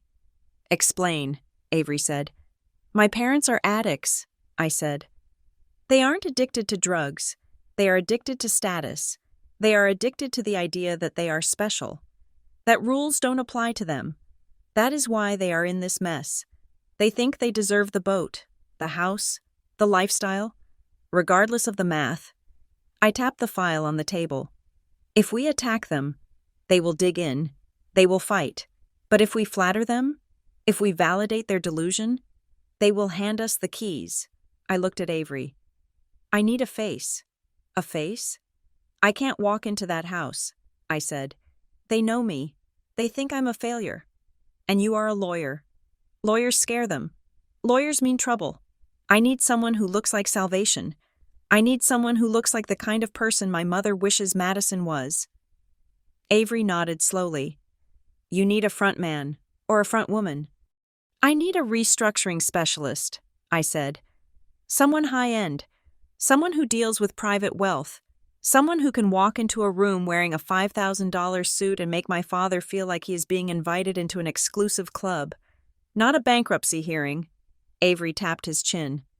"I know someone. Her name is Marla Sloan. She used to work in private equity in New York. She pivoted to boutique asset management down here. She is formidable. She is expensive." "I have $300,000 left in the operating account," I said. "Hire her." Marla Sloan arrived 2 hours later. She was perfect. She was terrifyingly perfect. She was tall, with hair the color of polished obsidian cut in a sharp, asymmetrical bob. She wore a cream-colored suit that was tailored to within a millimeter of her life, and her heels clicked against the floor like gunshots. She didn't walk. She glided, radiating an aura of capability and disdain that money usually couldn't buy. She sat down, crossed her legs, and looked from Avery to me. Her eyes lingered on my bandaged ankle, then dismissed it as irrelevant data. "Avery tells me you have acquired a toxic portfolio and you want to play with your food before you eat it," Marla said. Her voice was cool, crisp, and utterly professional. "I don't want to play," I said. "I want a total victory. I want them to sign a deed in lieu of foreclosure. And I want them to vacate the property voluntarily. But to get them to do that, they need to believe they are winning." I slid the dossier across the table to her. "The borrowers are Graham and Veronica Ward," I said. "And their daughter, Madison." Marla flipped through the pages. Her expression didn't change as she scanned the evidence of fraud. The unpaid taxes, the desperate credit card advances. "They are amateurs," she noted dryly. "This is financial cosplay." "Exactly," I said. "They are pretending to be rich. I want you to go to them as a representative of Juniper Crest Holdings. But Juniper Crest isn't a debt collector. We are a private capital management firm. We specialize in legacy preservation for high-net-worth families facing temporary liquidity challenges." Marla's lips twitched. "You want me to stroke their ego?" "I want you to offer them a deal," I said. "Tell them Juniper Crest has acquired their debt because we see value in the underlying assets, and we believe in their brand. Tell them we want to partner with them. We will restructure their debt. We will lower their monthly payments. We will give Madison a new line of credit for her business." "And the catch?" Marla asked. "The catch is the contract," I said. "I want a sale-leaseback agreement. They sign the deed of the house over to Juniper Crest immediately. In exchange, they get to stay in the house as tenants for a nominal rent. They get to keep up appearances. No foreclosure notices in the paper. No embarrassment. That is standard, Marla said. Where is the trap? The trap is in the termination clause, I said. I want a zero-tolerance compliance clause. If they miss a rent payment by 1 hour, the lease is terminated. If they incur any new debt without our approval, the lease is terminated. If they use the property for unauthorized commercial purposes, the lease is terminated, and upon termination, they have 48 hours to vacate. No courts, no appeals. They sign a confession of judgment up front. Marla looked at me with new interest. You want to put them in a golden cage with a hair trigger lock? I know them, I said. They are incapable of following rules. They have spent their whole lives bending them. They will sign the paper because they will only hear the part about saving the house and new credit line. They won't read the fine print because they think they are too important for fine print to apply to them. They will sign it, and then they will break it, within a month, maybe 2. And when they break it? Marla asked. Then you enforce the eviction, I said. And because they signed the deed over, they don't own the house anymore. They are just guests who overstayed their welcome. Marla closed the folder. She looked at Avery, then back at me. This is personal, she stated. Is that a problem? I asked. Not at all, Marla said. She stood up and smoothed her skirt. I charge a flat fee of $25,000 for the engagement, plus a success fee upon the execution of the vacation order. Done, I said. I will reach out to Graham Ward tomorrow morning, Marla said. I will suggest a meeting, not at his office. It is too small. Not at the house. It is too intimate. I will invite them to the Lark and Harbor Society. Do they have a membership? They are on the waiting list, I said. They would kill to get inside. Then I will host them there, Marla said. I will buy them lunch. I will make them feel like royalty, and by the time the coffee is served, they will thank me for taking their house. She turned to leave, then paused.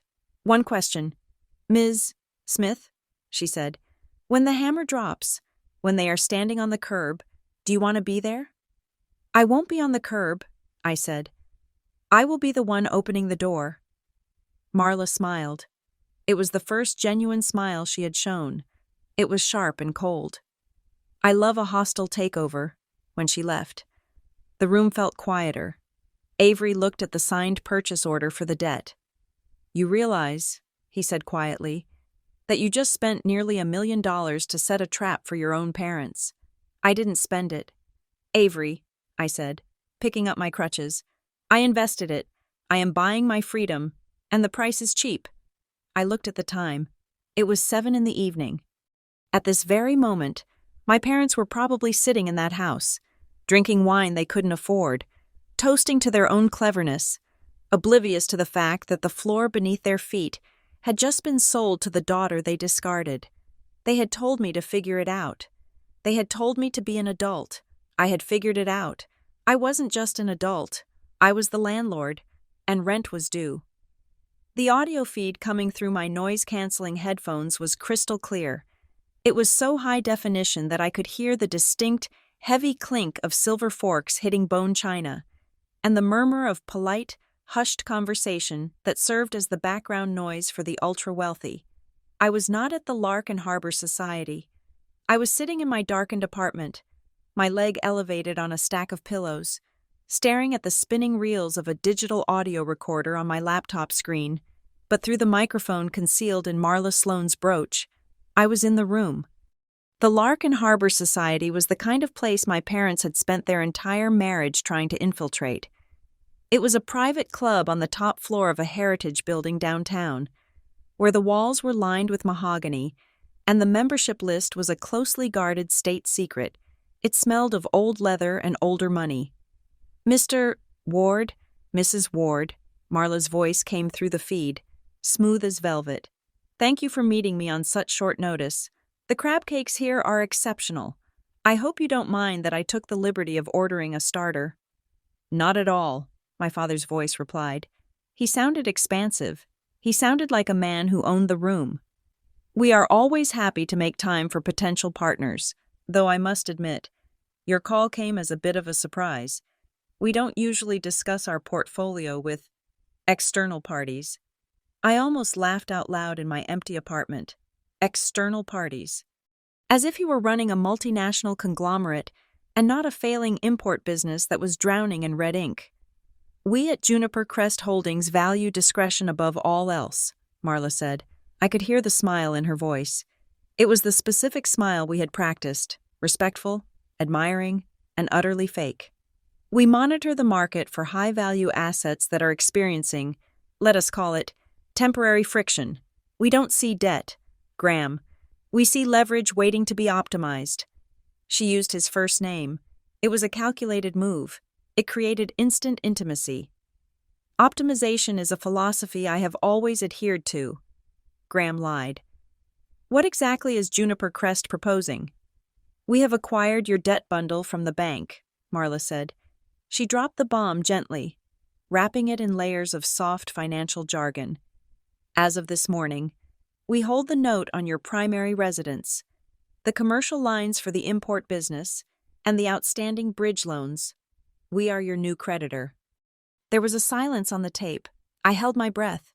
This was the moment where they could panic. This was the moment they could scream. You bought the notes? My mother asked. Her voice was sharp, suspicious. Why? Are you foreclosing? Heavens, no, Marla laughed. It was a light, musical sound. Veronica, please, foreclosure is for banks.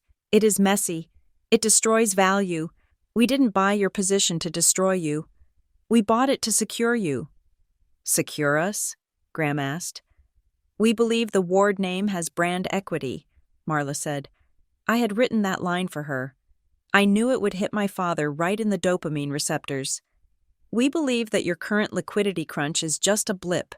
We want to offer you a restructuring package, a honor rescue program, if you will. I am listening, Graham said. The suspicion was leaking out of his voice, replaced by curiosity. We propose a sale-leaseback agreement, Marla explained. Juniper Crest takes the title to the Highland Park estate. Technically, we own the bricks and mortar. This clears the mortgage from your personal credit report instantly. Your debt-to-income ratio improves overnight. You stay in the house, you live there exactly as you do now, to the neighbors, to the club, to the world. Nothing changes. You simply pay a monthly lease fee to us instead of a mortgage payment to the bank. And the business loans? Graham asked. Consolidated, Marla said. Wrapped into the lease, one payment, simple, clean. It sounds reasonable, Graham said slowly. But what about capital? We are currently expanding. We need operating cash. This was the hook. That is the second part of the VIP retention package, Marla said. I could hear the rustle of paper. Because we believe in your long-term viability, Juniper Crest is prepared to extend a new revolving line of credit, $50,000, available immediately via a corporate black card. Use it to stabilize operations. Use it to maintain the lifestyle required to network effectively. Consider it a signing bonus. $50,000? Veronica exhaled. I could hear the greed in her voice. It wasn't relief that they wouldn't be homeless. It was excitement that she could go shopping. It is a vote of confidence, Marla said. We want our partners to look successful. When you look good, we look good. Well, Graham said. I heard the clinking of a glass being raised. I must say, Marla, it is refreshing to deal with a firm that understands the big picture. The banks, they are so pedestrian. They panic at the first sign of a cash flow gap. They lack vision, Marla agreed. Now, I have the paperwork here. It is quite thick. I am afraid lawyers justify their fees by the pound. But the terms are exactly as I described. Sale of the deed to Juniper Crest. Lease back to you for 12 months. Renewable. The credit line activates upon signature. I should probably have my attorney look at this, Graham said. I tensed. If he showed it to a competent lawyer, the game was over. Of course, Marla said effortlessly. However, The offer for the debt purchase expires at 5 o'clock today. If we don't execute, we have to return the bundle to the bank, and I believe they have already scheduled the foreclosure notice for Monday. But if you need time. She let the sentence hang. She was threatening them with the one thing they feared more than bankruptcy: public embarrassment. Monday? Veronica whispered. Just a formality on their end. Marla assured her. But once it is filed, it becomes public record. The listing goes into the county gazette. Your neighbors would see it. That is not necessary, Graham said quickly. I am a businessman. I know how to read a contract. I don't need to pay some billable hour leech to tell me what I can see for myself. An excellent attitude, Marla said. I heard the heavy thud of the document being placed on the table. What Graham didn't know, what he wouldn't read because he was too busy eyeing the imaginary $50,000, was the venom hidden in Clause 14. Section B. We called it the guillotine clause. In a standard lease, if a tenant misses a payment, there is a grace period, 5 days, 10 days, then a late fee, then a warning. Eviction takes months, not this lease. The contract defined default as any payment received 1 minute past the deadline. It defined default as any new debt incurred outside of the Juniper Crest credit line. It defined default as any disparagement of the landlord. And the remedy for default? Immediate termination of the lease, immediate surrender of possession, because it was a commercial restructuring agreement and not a standard residential lease. They were waiving their rights to tenant protection laws. They were signing a clause that lets us evict fast without a long trial. This meant that if they breached, we didn't have to sue them to evict them. We could just take the signed confession to a clerk, get a writ of possession, and have the sheriff at the door in 24 hours. They were signing away their rights to a trial. They were handing me the keys to their execution, and they were doing it because they wanted the $50,000 credit card. Where do I sign? Graham asked. Right here, Marla said. And here, and initial the bottom of page 42. That is just the compliance section. Standard housekeeping. I listened to the scratch of the pen. Scritch, scratch. That was the sound of the house being sold. Scritch, scratch. That was the sound of the mortgage disappearing, replaced by a noose. Scritch, scratch. That was the sound of my father's ego sealing his fate.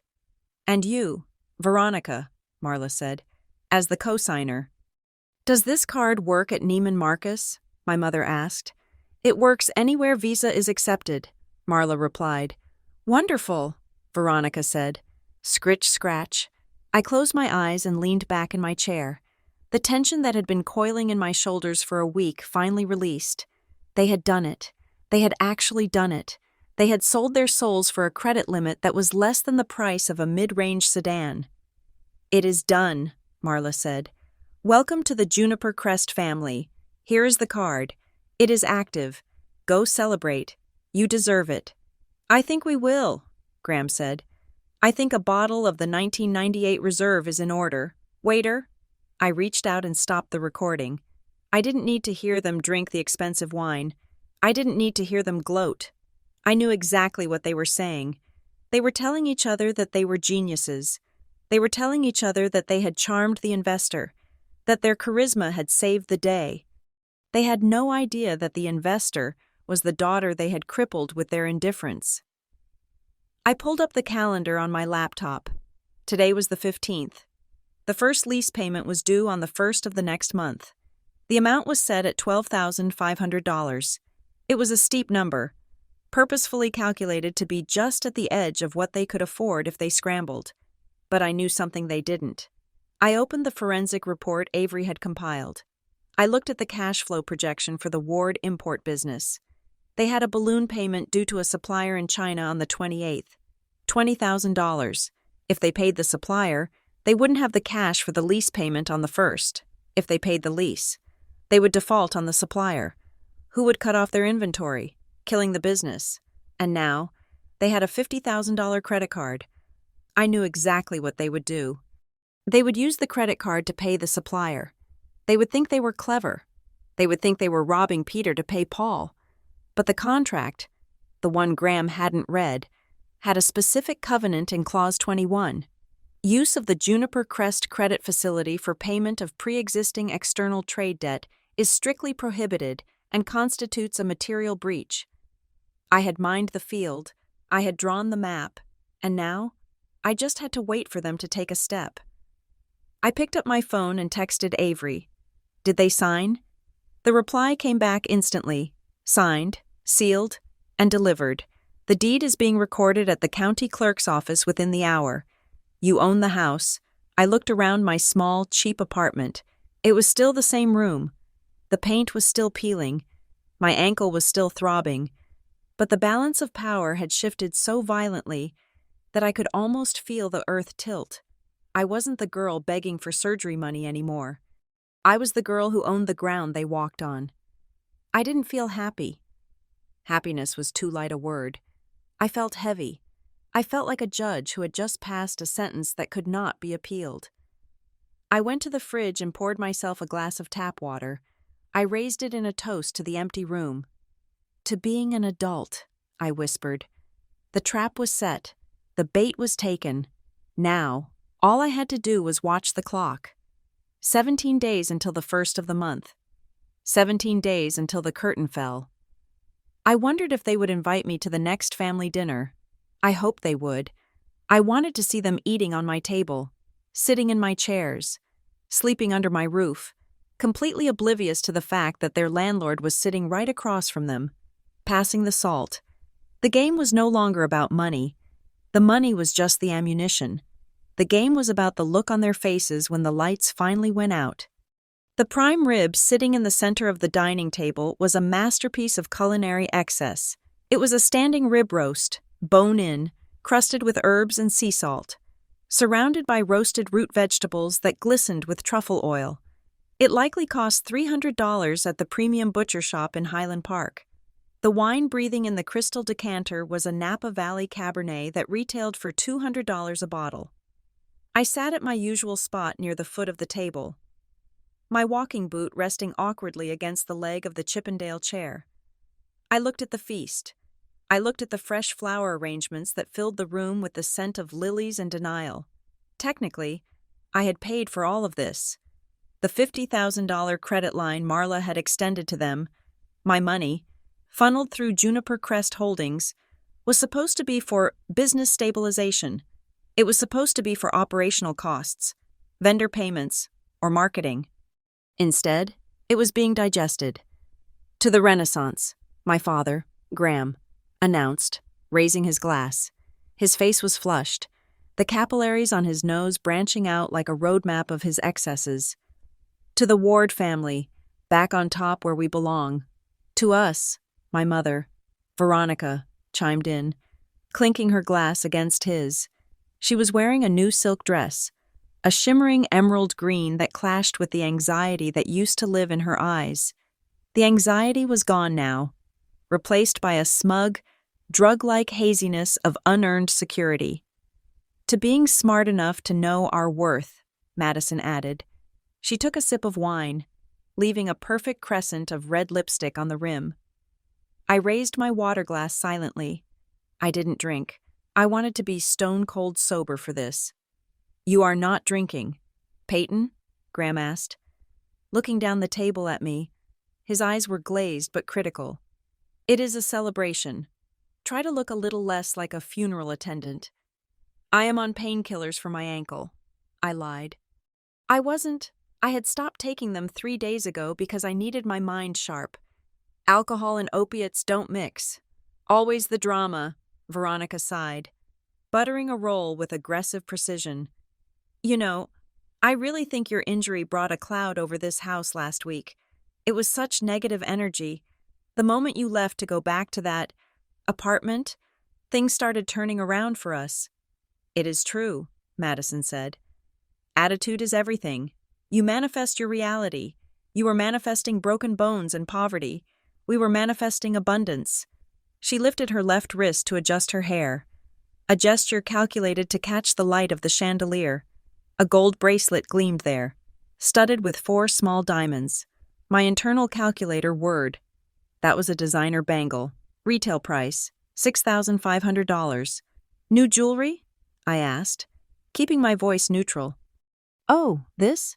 Madison feigned surprise, looking at her wrist as if the gold had sprouted there organically. Just a little treat, a reward for closing a major deal. My new partners, they value presentation. You have to look the part to get the part. Peyton, you wouldn't understand. Which partners? I asked. Investors, she said vaguely. I am pivoting the consulting firm, high-end lifestyle curation. We have backing now. Serious backing. I cut a piece of meat. The knife sliced through it like butter. She had bought a $6,500 bracelet with a corporate credit card issued by Juniper Crest Holdings. The card agreement specifically prohibited personal luxury expenditures. It was a breach of contract, a material breach. I looked at Graham. I thought the new funding was for business operations, inventory, logistics. Graham waved a hand dismissively, a piece of roast beef impaled on his fork. It is all the same pot. Peyton, money is fluid. You treat it like it is concrete blocks. That is why you are where you are, and we are where we are. We understand leverage. We understand that appearance is an operational cost. He chewed, swallowed, and then pointed the fork at me. You are 28 years old, he said, the refrain, the broken record. Look at your sister. She hit a rough patch. She pivoted, and now she is capitalized. She is acting like an adult. You? You are still scraping by, counting pennies, letting a little medical bill derail your life. When are you going to learn that the world rewards boldness, not whining? Ethan, sitting across from me, dropped his fork. It clattered loudly against his plate. He hadn't touched his wine. He was wearing a clean button-down shirt that looked uncomfortable on his broad shoulders. He looked from Graham to me, his jaw tightening. She didn't whine, Dad, Ethan said, his voice low but steady. She got surgery. She handled it. And she didn't ask you for a dime after you said no. And look at her, Veronica interjected, gesturing at my boot. Crippled, gloomy, bringing down the mood of a celebration dinner. Honestly, Ethan, don't encourage her mediocrity. Ethan started to stand up, his fists clenching on the tablecloth. He was about to explode. He was about to tell them about the tools he sold. He was about to tell them that I was the only one with any honor at this table. I caught his eye. I gave a microscopic shake of my head. Not yet. Ethan hesitated. He looked at my face. He saw something there. Not the hurt daughter he was used to defending, but something harder, something colder. He slowly sank back into his chair. It is okay, Ethan, I said softly. Dad is right. I am learning a lot about how the world works lately. See? Graham beamed, mistaking my sarcasm for submission. She admits it. That is the first step. Peyton, admission. I took a bite of the prime rib. It was delicious. It tasted like justice. So, I said, steering the conversation, how is the new arrangement working out? The new investors? Marla is a dream, Veronica gushed. She understands us. She isn't like those vultures at the bank. She invited us to the Lark and Harbor Society. We walked in and the staff knew our names. It feels like we finally have a partner who respects the Ward legacy. And the terms? I asked. Are they strict? Standard boilerplate, Graham scoffed. Pages and pages of legal nonsense. I skimmed it. It is just the usual pay your bills jargon, but the flexibility? Incredible. We have total autonomy. Total autonomy, I repeated. So you can do whatever you want with the property? Within reason, Graham said. But it is our house. We hold the keys. Actually, Madison interrupted, leaning forward excitedly. That gives me an idea. Dad, I was thinking, for my launch event next month, I don't want to rent a venue. Venues are so impersonal. I want to use the house. The house? Veronica asked. Yes, we clear out the living room. We set up displays. We invite the client list. A salon evening. We can write off the catering and the cleaning as business expenses. It shows that we are established. It shows old money. That is brilliant, Graham said, nodding enthusiastically. Leveraging the asset. I like it. We can run the expenses through the import company's books to offset the tax liability. I carefully set my fork down. Clause 9. Section C of the sale-leaseback agreement. The property is to be used strictly for residential purposes, no commercial events, public gatherings for profit, or business operations that require customer foot traffic are permitted on the premises without prior written consent from the landlord. Violation constitutes an immediate incurable default. They were planning to turn the house into a showroom, and they were planning to commingle the expenses with the import business. Is that allowed? I asked innocently. I mean, under the new lease? Usually, residential leases ban commercial activity. Peyton, please. Madison rolled her eyes. It is not a lease like your little apartment lease. It is a strategic partnership. Marla won't care. She wants us to succeed.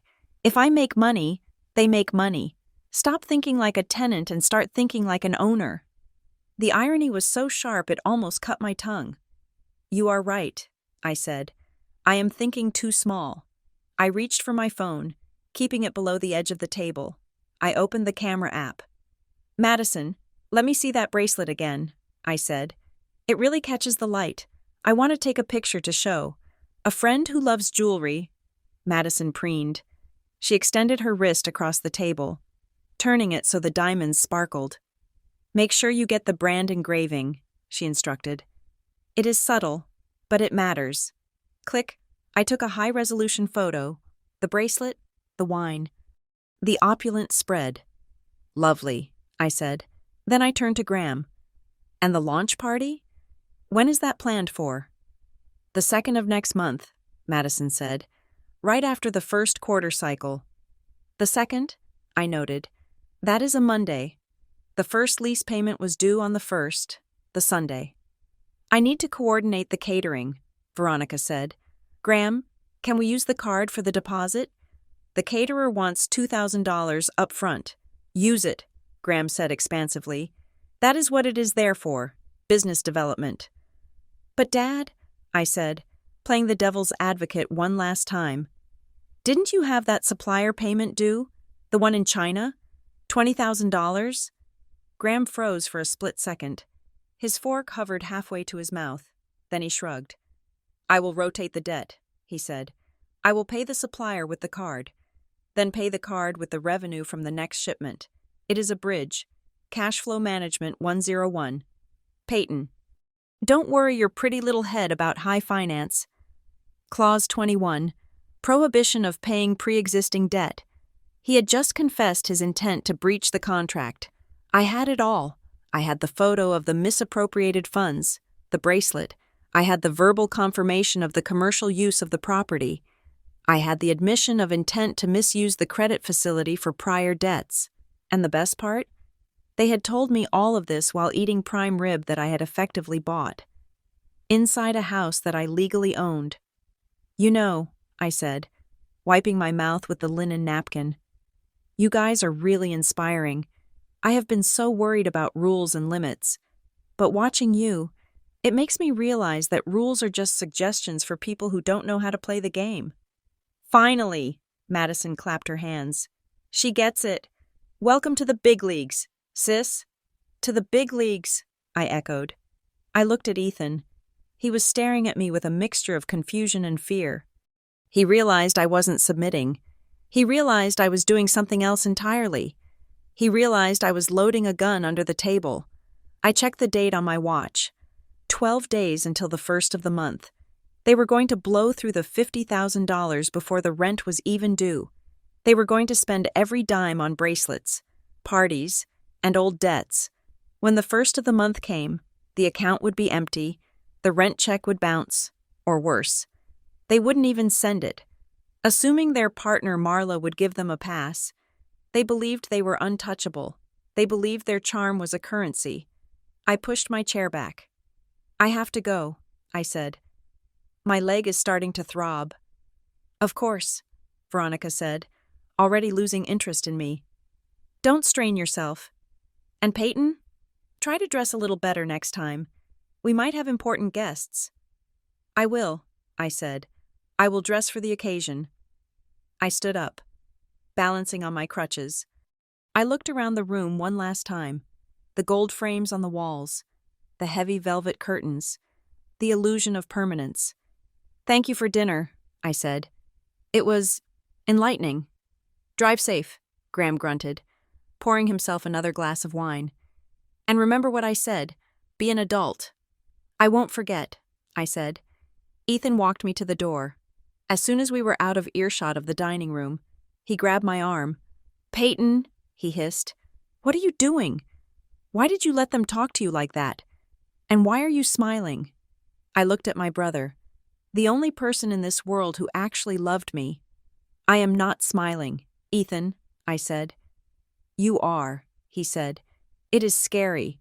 You look like the cat that didn't just eat the canary, but ate the whole cage." "Do you trust me?" I asked. "Always," he said. "You know that." "Then do me a favor," I said. "Don't lend them money, not $1.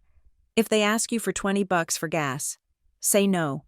If they ask to borrow your truck, say it is broken.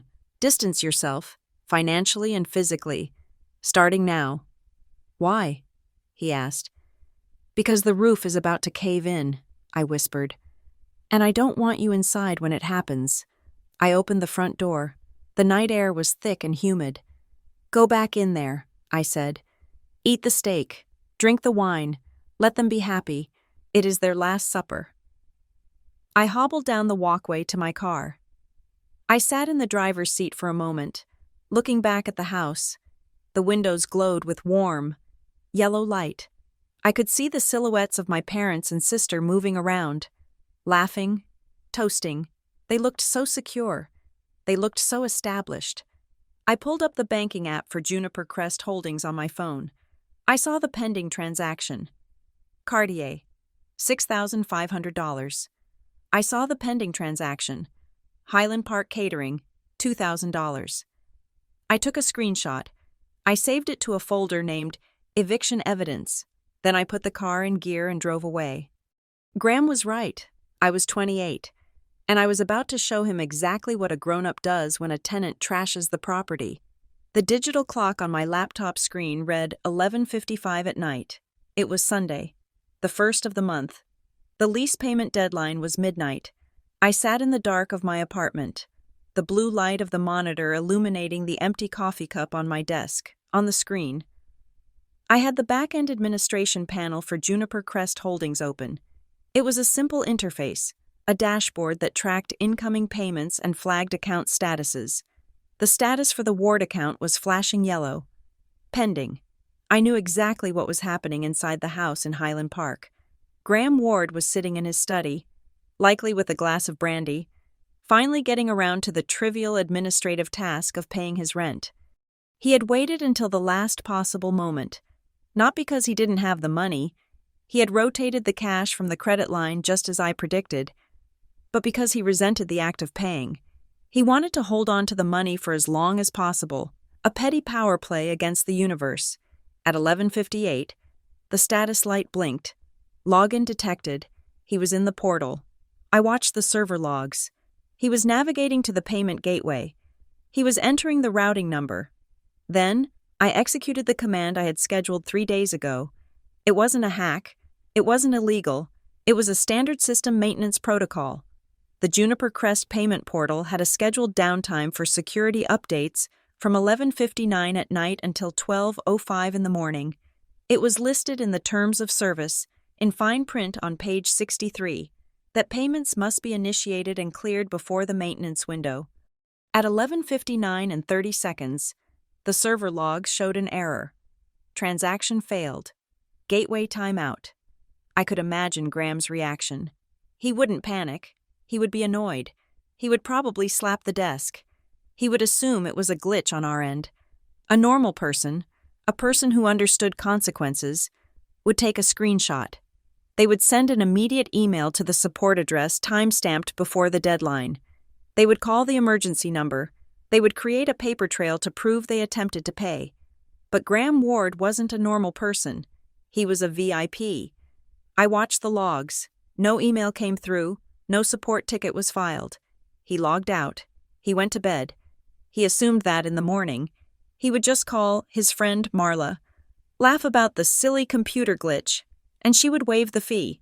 He assumed the rules would bend around him. The clock clicked to 12 o'clock. Midnight. The yellow light on my dashboard turned red. Status: default. Action triggered. Auto terminate. The software didn't care about his intentions. It didn't care about his brandy or his brand. It executed the logic of the contract, because the lease contained a confession of judgment and a zero-cure clause for default. The termination was instantaneous. The lease was void. The tenant rights were dissolved. The status of Graham and Veronica Ward shifted from lessee to trespasser in the span of a single microsecond. I let out a breath I had been holding for 29 days. I picked up my phone and sent a single text message to Avery Locke. Execute. The notification emails went out automatically at 12:01, one to Graham, one to Veronica, one to Madison. Subject: notice of lease termination and demand for possession. I closed the laptop. I didn't sleep. I sat in the dark and waited for the sun to rise on a new world. My phone started buzzing at 7:30 in the morning. It wasn't my parents calling me. They wouldn't call Peyton, the daughter, for a business problem. They were calling Marla. I had Marla's work phone forwarded to a voicemail box that I monitored. "Marla!" It was Graham's voice, tight with indignation, but not yet fear. "Pick up. We just got a ridiculous email from your system. It says our lease is terminated. It says we have to vacate. It is obviously a bug. I tried to pay last night and your server was down. Call me back immediately so we can fix this. It is very unprofessional to send automated threats like this." At 8 o'clock, the tone changed. "Marla, this is Veronica. Why aren't you answering? We have a sheriff's deputy at the gate. He is serving us with papers. He says he has a writ of possession. Tell him to leave. This is embarrassing. The neighbors are watching. Fix this now." At 8:30, Madison left a message. She sounded frantic. "Marla, my credit card was declined. I am at the coffee shop, and the card is dead. The app says, account closed. I have the launch party prep today. Turn it back on. What the hell is going on?" I didn't answer. Marla didn't answer. Silence is the loudest noise in the world to people who are used to being heard. At 9 o'clock, I sent a text from Marla's number to Graham. "Mr. Ward, I am in a meeting with the board regarding your account status. Please come to the Juniper Crest offices at 10:30. Do not bring the deputy. Bring your keys." I dressed slowly. I chose a suit I had bought with the first proceeds of my software sale. It was charcoal gray, tailored, sharp. It didn't look like something a freelancer would wear. It looked like armor. I drove to the office tower. My ankle was stiff, but I left the crutches in the car. I wrapped the brace tight. Today, I would walk. I entered through the private elevator in the back. Avery and Marla were already in the conference room. The room had been staged. The long mahogany table was bare except for a single file folder.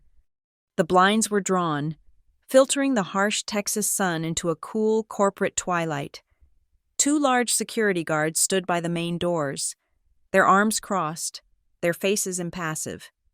"They are in the lobby," the receptionist buzzed in. "They are agitated." "Send them up," Marla said. I stepped into the adjoining observation room. It was separated from the main conference room by a pane of one-way glass. I could see them, but they couldn't see me. I wanted to watch them one last time before I revealed myself. I wanted to see them as they truly were, stripped of their power but still clinging to their entitlement. The doors opened. Graham stormed in first. He was wearing a polo shirt and slacks, his face a mottled red. Veronica followed, wearing oversized sunglasses indoors. Clutching her purse like a shield, Madison brought up the rear, looking more annoyed than worried, tapping furiously on her phone. "This is an outrage," Graham bellowed before the door even clicked shut. He pointed a finger at Marla. "I demand an explanation. You send a sheriff to my house? To my house? Over a computer glitch?" Marla didn't stand up. She sat at the head of the table, perfectly still. "Sit down, Mr. Ward," she said. Her voice was no longer the warm, inviting velvet of the country club. It was steel. "I will not sit down," Graham shouted. "I want this fixed. I tried to pay your damn rent. Your system was broken. That is not my fault. Reverses the default. Call off the dogs. And turn my daughter's card back on. Do you know who I am?" "I know exactly who you are," Marla said calmly. "You are a tenant in default who is currently trespassing on corporate property." "We had a deal," Veronica shrieked. "You said you were our partner." "We were," Marla said, "until you breached the contract, multiple times." She opened the file folder. Clause 9, Prohibition of Commercial Use. "We have evidence that you have been using the residence as a showroom for an unregistered business entity. Breach 1. She flipped a page. Clause 21. Prohibition of unauthorized debt payment. "We have evidence that you used the Juniper Crest credit facility to pay a $20,000 invoice to a supplier in Shenzhen. That funds were strictly allocated for operational overhead, not debt servicing. Breach 2. She flipped another page. Clause 14. Payment deadline. The rent was due by midnight. It was not received. The maintenance window you refer to is clearly outlined in the terms of service you signed. You waited until the 59th minute. That is a risk you chose to take. Breach 3. "This is entrapment!" Graham slammed his hands on the table. "You set us up. These are technicalities." "These are contracts. Graham," Avery Locke spoke up from the corner of the room. He hadn't said a word until now. "And you signed them. You signed a confession of judgment, which means you legally agreed that you have no defense. The eviction is already granted. The law is done with you." "I will sue you," Graham spat. "I will hire the best lawyers in Dallas. I will drag this company into the ground. You don't know who you are messing with." "Actually," Marla said, a small, cold smile touching her lips, "I think you are the one who is confused." "Confused about what?" Madison snapped. "Stop playing games. Who is in charge here? I want to speak to your boss. I want to speak to the owner of this company. Clearly, you are just some middle manager on a power trip." I adjusted my jacket in the observation room. This was it.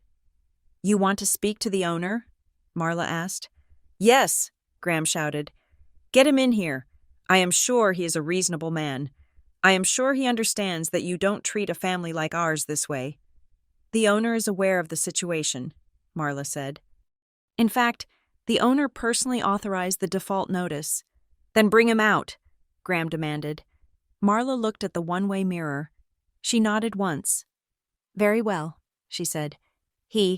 Or rather, she, is ready to see you now." Graham froze. "She?" The handle of the connecting door turned. The sound was sharp in the sudden silence of the room. I pushed the door open. I didn't limp. I walked. I walked with the slow, deliberate cadence of someone who owns the floorboards. I stepped into the conference room. For a moment, there was no recognition. They saw a woman in a sharp gray suit, hair pulled back, standing with authority. They were expecting a stranger. They were expecting a peer. Then, Veronica's sunglasses slid down her nose. Graham's mouth opened, but no sound came out. Madison dropped her phone. It hit the carpet with a dull thud. The air seemed to be sucked out of the room. The silence wasn't just quiet. It was a physical vacuum. It was the sound of a worldview shattering. I walked to the head of the table. Marla stood up and moved aside, offering me the chair. The seat of power. I didn't sit. I stood there, looking down at them, my family, my tenants, my debtors. "Hello, Dad," I said. My voice was calm. It was the same voice I had used to ask for the surgery money, but the context had changed the frequency. It wasn't a plea anymore. It was a gavel. "Peyton?" Graham whispered. It came out as a wheeze. What are you doing here? Did Marla hire you? Are you act as her assistant?" He couldn't process it. His brain was rejecting the visual data. It was impossible. Peyton was the failure. Peyton was the broke one. Peyton was the liability. "No, Graham," I said. I didn't call him Dad. "Marla didn't hire me." I placed my hands on the mahogany table. I hired Marla. I looked at Madison. She was pale, her eyes darting around the room as if looking for a camera, looking for the prank. I hired Avery, I continued, and I bought the debt.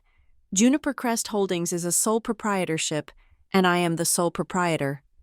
That is impossible, Veronica stammered. You have no money. You needed $4,000 for your ankle. You are broke. I was never broke, I said. I was just quiet. And while you were busy buying boats, you couldn't afford and impressing people who don't care about you. I was building something real. I picked up the file folder Marla had left on the table. I own the mortgage, Mom, I said. I own the business loans. I own the credit card Madison has been using to buy jewelry. I own it all. You tricked us, Graham said, his face turning a dangerous shade of purple. He started to stand up again. You little witch! You set us up! You gave us that credit card knowing we would use it. Sit down, I said. I didn't shout. I didn't have to. The security guards took a step forward. Graham saw them. He saw the size of them. He saw the reality of the situation. He sat down. I didn't trick you, I said. I gave you a contract, a clear legal contract. All you had to do was follow the rules. All you had to do was pay your rent on time and not spend money you didn't have. That is what you told me, isn't it? Be an adult. Figure it out. I leaned forward. Well, you didn't figure it out. You broke the rules. You spent the money on a party instead of your debts. And now, you are facing the consequences. Peyton, please. Veronica's voice wavered. She took off her sunglasses, revealing eyes that were wide with terror. We are your family. You can't do this. You can't evict your own parents. Why not? I asked genuinely. You were ready to let me be crippled over $4,500. You forged my signature on a loan document that could have sent me to prison. You stole my identity. You didn't treat me like family. You treated me like a resource. We were protecting the family name. Graham shouted, Everything we did was for the legacy. And this is the legacy, I said, sweeping my hand across the room. Bankruptcy, eviction, fraud. I looked at the clock on the wall. You have 24 hours, I said. What? Madison asked. The writ of possession is immediate, I said. But because I am generous, more generous than you were to me, I am giving you 24 hours to vacate the property. You can take your clothes. You can take your personal items. But the furniture stays. The art stays. The cars stay. Everything that was purchased with debt belongs to the estate, and the estate belongs to me. Where will we go? Veronica whispered. We have nowhere to go. I don't know, I said. You are adults. Figure it out. Graham stared at me. The anger was fading, replaced by a dawning horror. He finally saw me. He didn't see the little girl. He saw the shark that had eaten him whole. Peyton, he said, we can fix this. We can talk. We can partner. The partnership is dissolved, I said. I turned to the security guards. Escort them out. If they are not off the premises in 5 minutes, call the police for trespassing. I turned my back on them. I walked toward the window that overlooked the city. Peyton! Veronica screamed. Peyton, look at me! I didn't turn around. I heard the scuffle of chairs. I heard the guards stepping in. I heard Graham cursing and Madison sobbing. And then, the heavy doors clicked shut. Silence returned to the room. I looked out at the Dallas skyline. Somewhere out there, Ethan was working in a garage, safe from this wreckage because he had chosen to be poor and honest. I picked up my phone. I dialed Ethan's number. Hey, I said when he answered. It is done. Did they... Ethan paused. Did they know it was you? They know, I said. Are you okay? He asked. I don't know, I said truthfully. But I am standing. What happens now? Now, I said. We finish it. I looked at the file on the table. There was one more document in there. The evidence of the forgery, the fraud, The tax evasion. I had evicted them. I had taken their house.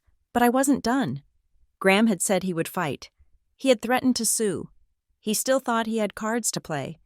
He didn't know that I wasn't just holding a royal flush. I was holding the indictment. The eviction was just the opening act. The real show, the criminal investigation, was about to begin. The heavy doors had clicked shut, but the noise from the hallway did not stop. Graham was not going quietly. I could hear his muffled shouting through the soundproof glass, screaming about lawsuits and rights he no longer possessed. "Let them back in," I said. Marla looked at me, her eyebrow arching in a question. "Are you sure? They are volatile." "They are unfinished," I said, "and I have one last thing to show them. If I let them leave now, they will spend the rest of their lives telling themselves a fairy tale about how they were robbed. I need to kill the fairy tale." The guards opened the doors. Graham stumbled back into the room, his face purple, his tie askew. Veronica and Madison followed, looking like shipwreck survivors who had just been washed up on a hostile shore. "You want to talk?" Graham spat, shaking off the guard's hand. "Fine, let us talk. You think you can steal my house? You think you can steal my business? I will have you disbarred, imprisoned, and destitute before the week is out." I didn't answer. I simply pressed a button on the remote control in my hand. The projector screen descended from the ceiling with a low hum. A digital image filled the wall. It was a high-resolution scan of a loan application dated 3 years ago. "Recognize this?" I asked. The room went dead silent. It was the document Avery had found. The commercial bridge loan for $250,000, the one with the guarantor signature at the bottom. "That is my signature," I said, pointing to the scrawl that looked exactly like mine but wasn't. "And that is a list of assets, a trust fund, that never existed. You forged my name. Graham, you used my identity to secure $250,000 because your own credit was too toxic to pass underwriting." Veronica let out a small, strangled sound. She covered her mouth with her hand. You found that," she whispered. "You tricked us," Veronica suddenly shrieked, her voice cracking. "You dug through our private files? You invaded our privacy? You lured us into this trap just to humiliate us? You are a monster. Peyton, we gave you life." "You didn't give me life," I said, my voice steady and cold. "You gave me debt. And no, Mother, I didn't trick you. I just let you trick yourselves. I let you believe that you were smarter than the bank. I let you believe that rules were for other people. I just held up a mirror. If you don't like the monster you see in the reflection, that is not the mirror's fault." Graham let out a roar. It was a primal, animalistic sound of pure rage. He lunged across the table, his hands reaching for my neck. "You ungrateful little—" He never made it. The security guard on his left moved with terrifying speed. He caught Graham by the shoulder and slammed him back into the leather chair. My father, the man who had terrified me for 28 years, the man whose disapproval felt like a physical weight, was pinned like a butterfly. For the first time in his life, he was being treated like a man with no power. He gasped for air, his eyes bulging, realizing that his money, his status, and his rage meant absolutely nothing in this room. I didn't flinch. I didn't step back. "Sit still," I said. "I am not done." I clicked the remote again. A new document appeared. "This," I said, "is an affidavit I filed this morning with the Texas Attorney General. It outlines the identity theft and fraud committed against me and Ethan Ward. It formally separates our financial identities from yours. It provides proof that the signatures were forged. It immunizes us." I looked at Madison. She was shaking, her face pale. "And you?" "Madison," I said, "you think you are just a bystander? You think spending company money on jewelry is just a little mistake?" "I didn't do anything," Madison screamed, tears streaming down her face. "It was Dad. Dad told me to use the card. I just wanted the bracelet. It is not fair. You are ruining my life because you are jealous." "Jealous?" I asked. "Yes. You have always been jealous because I am the successful one. I have investors. I have capital in the Cayman accounts." The room froze. Avery Locke looked up from his notepad. His eyes were sharp. "Cayman accounts?" Avery asked. "Ms. Ward, did you just admit to holding undeclared assets in an offshore jurisdiction while claiming insolvency on your domestic tax filings?" Madison's eyes went wide. She realized, too late, that her mouth had moved faster than her brain. I didn't mean," she stammered. "It is just a figure of speech." "It is on the recording," Marla said. Tapping the microphone on the table, I stepped forward. I placed my hands flat on the table, leaning in so I was eye level with my seated, terrified family. "Here is the situation," I said. "I am giving you a choice. It is the only choice you are going to get.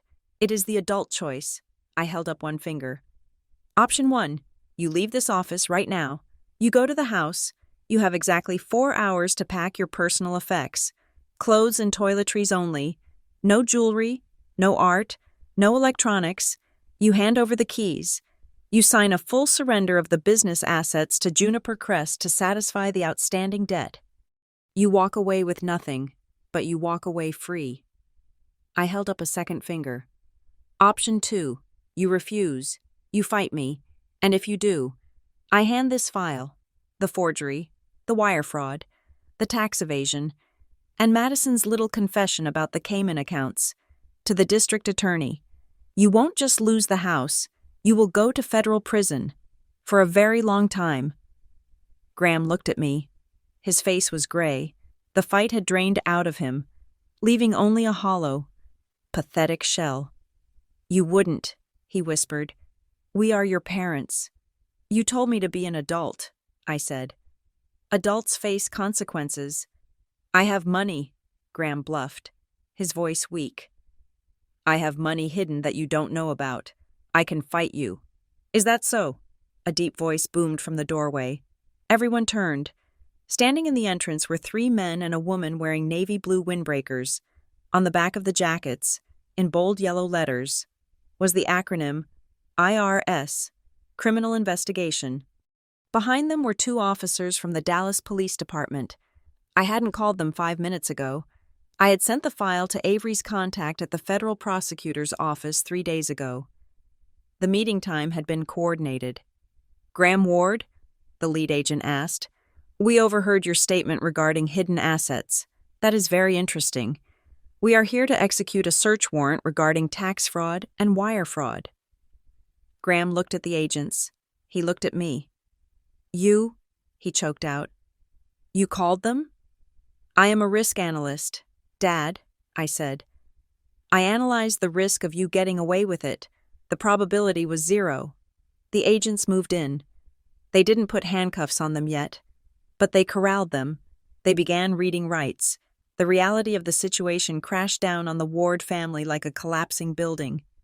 "I didn't know." Veronica was sobbing, clutching the agent's arm.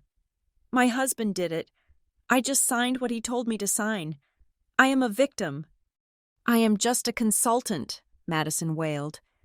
I watched them turn on each other, the loyalty, the family legacy, the unity. It all evaporated the moment the heat turned up. They were rats on a sinking ship, climbing over each other to find a breathing hole. I felt nothing. No, that wasn't true. I felt light. I felt the way I had felt when the doctor finally cut the cast off my leg. The skin was raw. The muscle was weak. But the weight was gone. I turned to Avery. "I am done here," I said. "Handle the transition, liquidate the assets, sell the house, sell the boat, sell the jewelry." "And the proceeds?" Avery asked. "After the debt is satisfied?" "If there is anything left," I said, "donate it to a charity that helps people with mobility issues, or a trade school, somewhere real." I walked toward the door. I passed Graham, who was being patted down by an officer. He looked at me, his eyes full of hate and confusion. "You are 28, he spat. "You ruined everything." I stopped. I looked him in the eye one last time. "I didn't ruin it, Dad," I said. "I just balanced the ledger." I walked out of the conference room, down the hall, and into the elevator. I rode it down to the lobby alone. I stepped out into the Texas heat. It was bright and blinding. I took a deep breath. The air smelled of exhaust and hot pavement. But to me, it smelled like ozone. It smelled like the air after a thunderstorm. I walked to my car. My ankle twinged a little, a phantom reminder of the injury. But I didn't limp. I stood straight. I pulled out my phone and dialed Ethan. He answered on the first ring. "Peyton?" "It is over," I said. "What happened?" he asked. "Are they?" "They are being processed," I said. "The IRS is involved. It is messy. Ethan, you are going to get calls. You are going to have people asking questions." "I can handle it," he said. "I am just glad you are safe. Did you get your money back?" "I got something better," I said. "Where are you?" "I am coming to pick you up," I said. "Close the shop. Leave early." "I can't," Ethan said. "I have a transmission job on the lift. The boss will kill me." "The boss won't kill you," I said, "because you are quitting." "Peyton, I can't quit. I need this job." "No, you don't," I said. "I just transferred $200,000 into your account. It is the start. We are going to find a building, a real garage, not a rental. We are buying it. Smith & Ward Mechanics, or just Ward Mechanics, whatever you want to call it." There was silence on the other end of the line. "Peyton," he choked out, that is crazy. You can't do that." "I can," I said, "and I am buying you a new tool chest.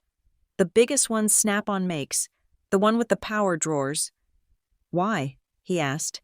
His voice was thick with emotion. "Because you sold yours for me," I said. "Because when I was on the ground, you were the only one who reached down to help me up. Because you are the only real man in this family." "I don't know what to say," he whispered. "Don't say anything," I said. "Just be ready. I will be there in 20 minutes. I put the car in gear. "And Ethan?" "Yeah?" "Dad was right about one thing," I said, looking at myself in the rearview mirror. My eyes were clear. My jaw was set. "What was that?" "He told me to be an adult," I said. "I think I finally figured out what that means. It doesn't mean having a boat or a club membership. It means protecting the people who protect you. And it means cleaning up the mess, even if you didn't make it." "You are a badass, Peyton," Ethan said. "I know," I said. "See you soon." I merged onto the highway, leaving the skyline of Dallas behind me. The city was full of glass towers and people pretending to be things they weren't, but I was done pretending. I was 28, I was solvent, and for the first time in my life, I was free. The game was over, and I had won. Thank you so much for listening to this story on Monica Revenge Stories. I would love to know where you are tuning in from today. Are you listening from your car, your office, or maybe while working in the garage like Ethan? Please drop a comment below and let me know. And don't forget to subscribe, like the video, and hit that hype button so this story can reach even more people who need to see justice served.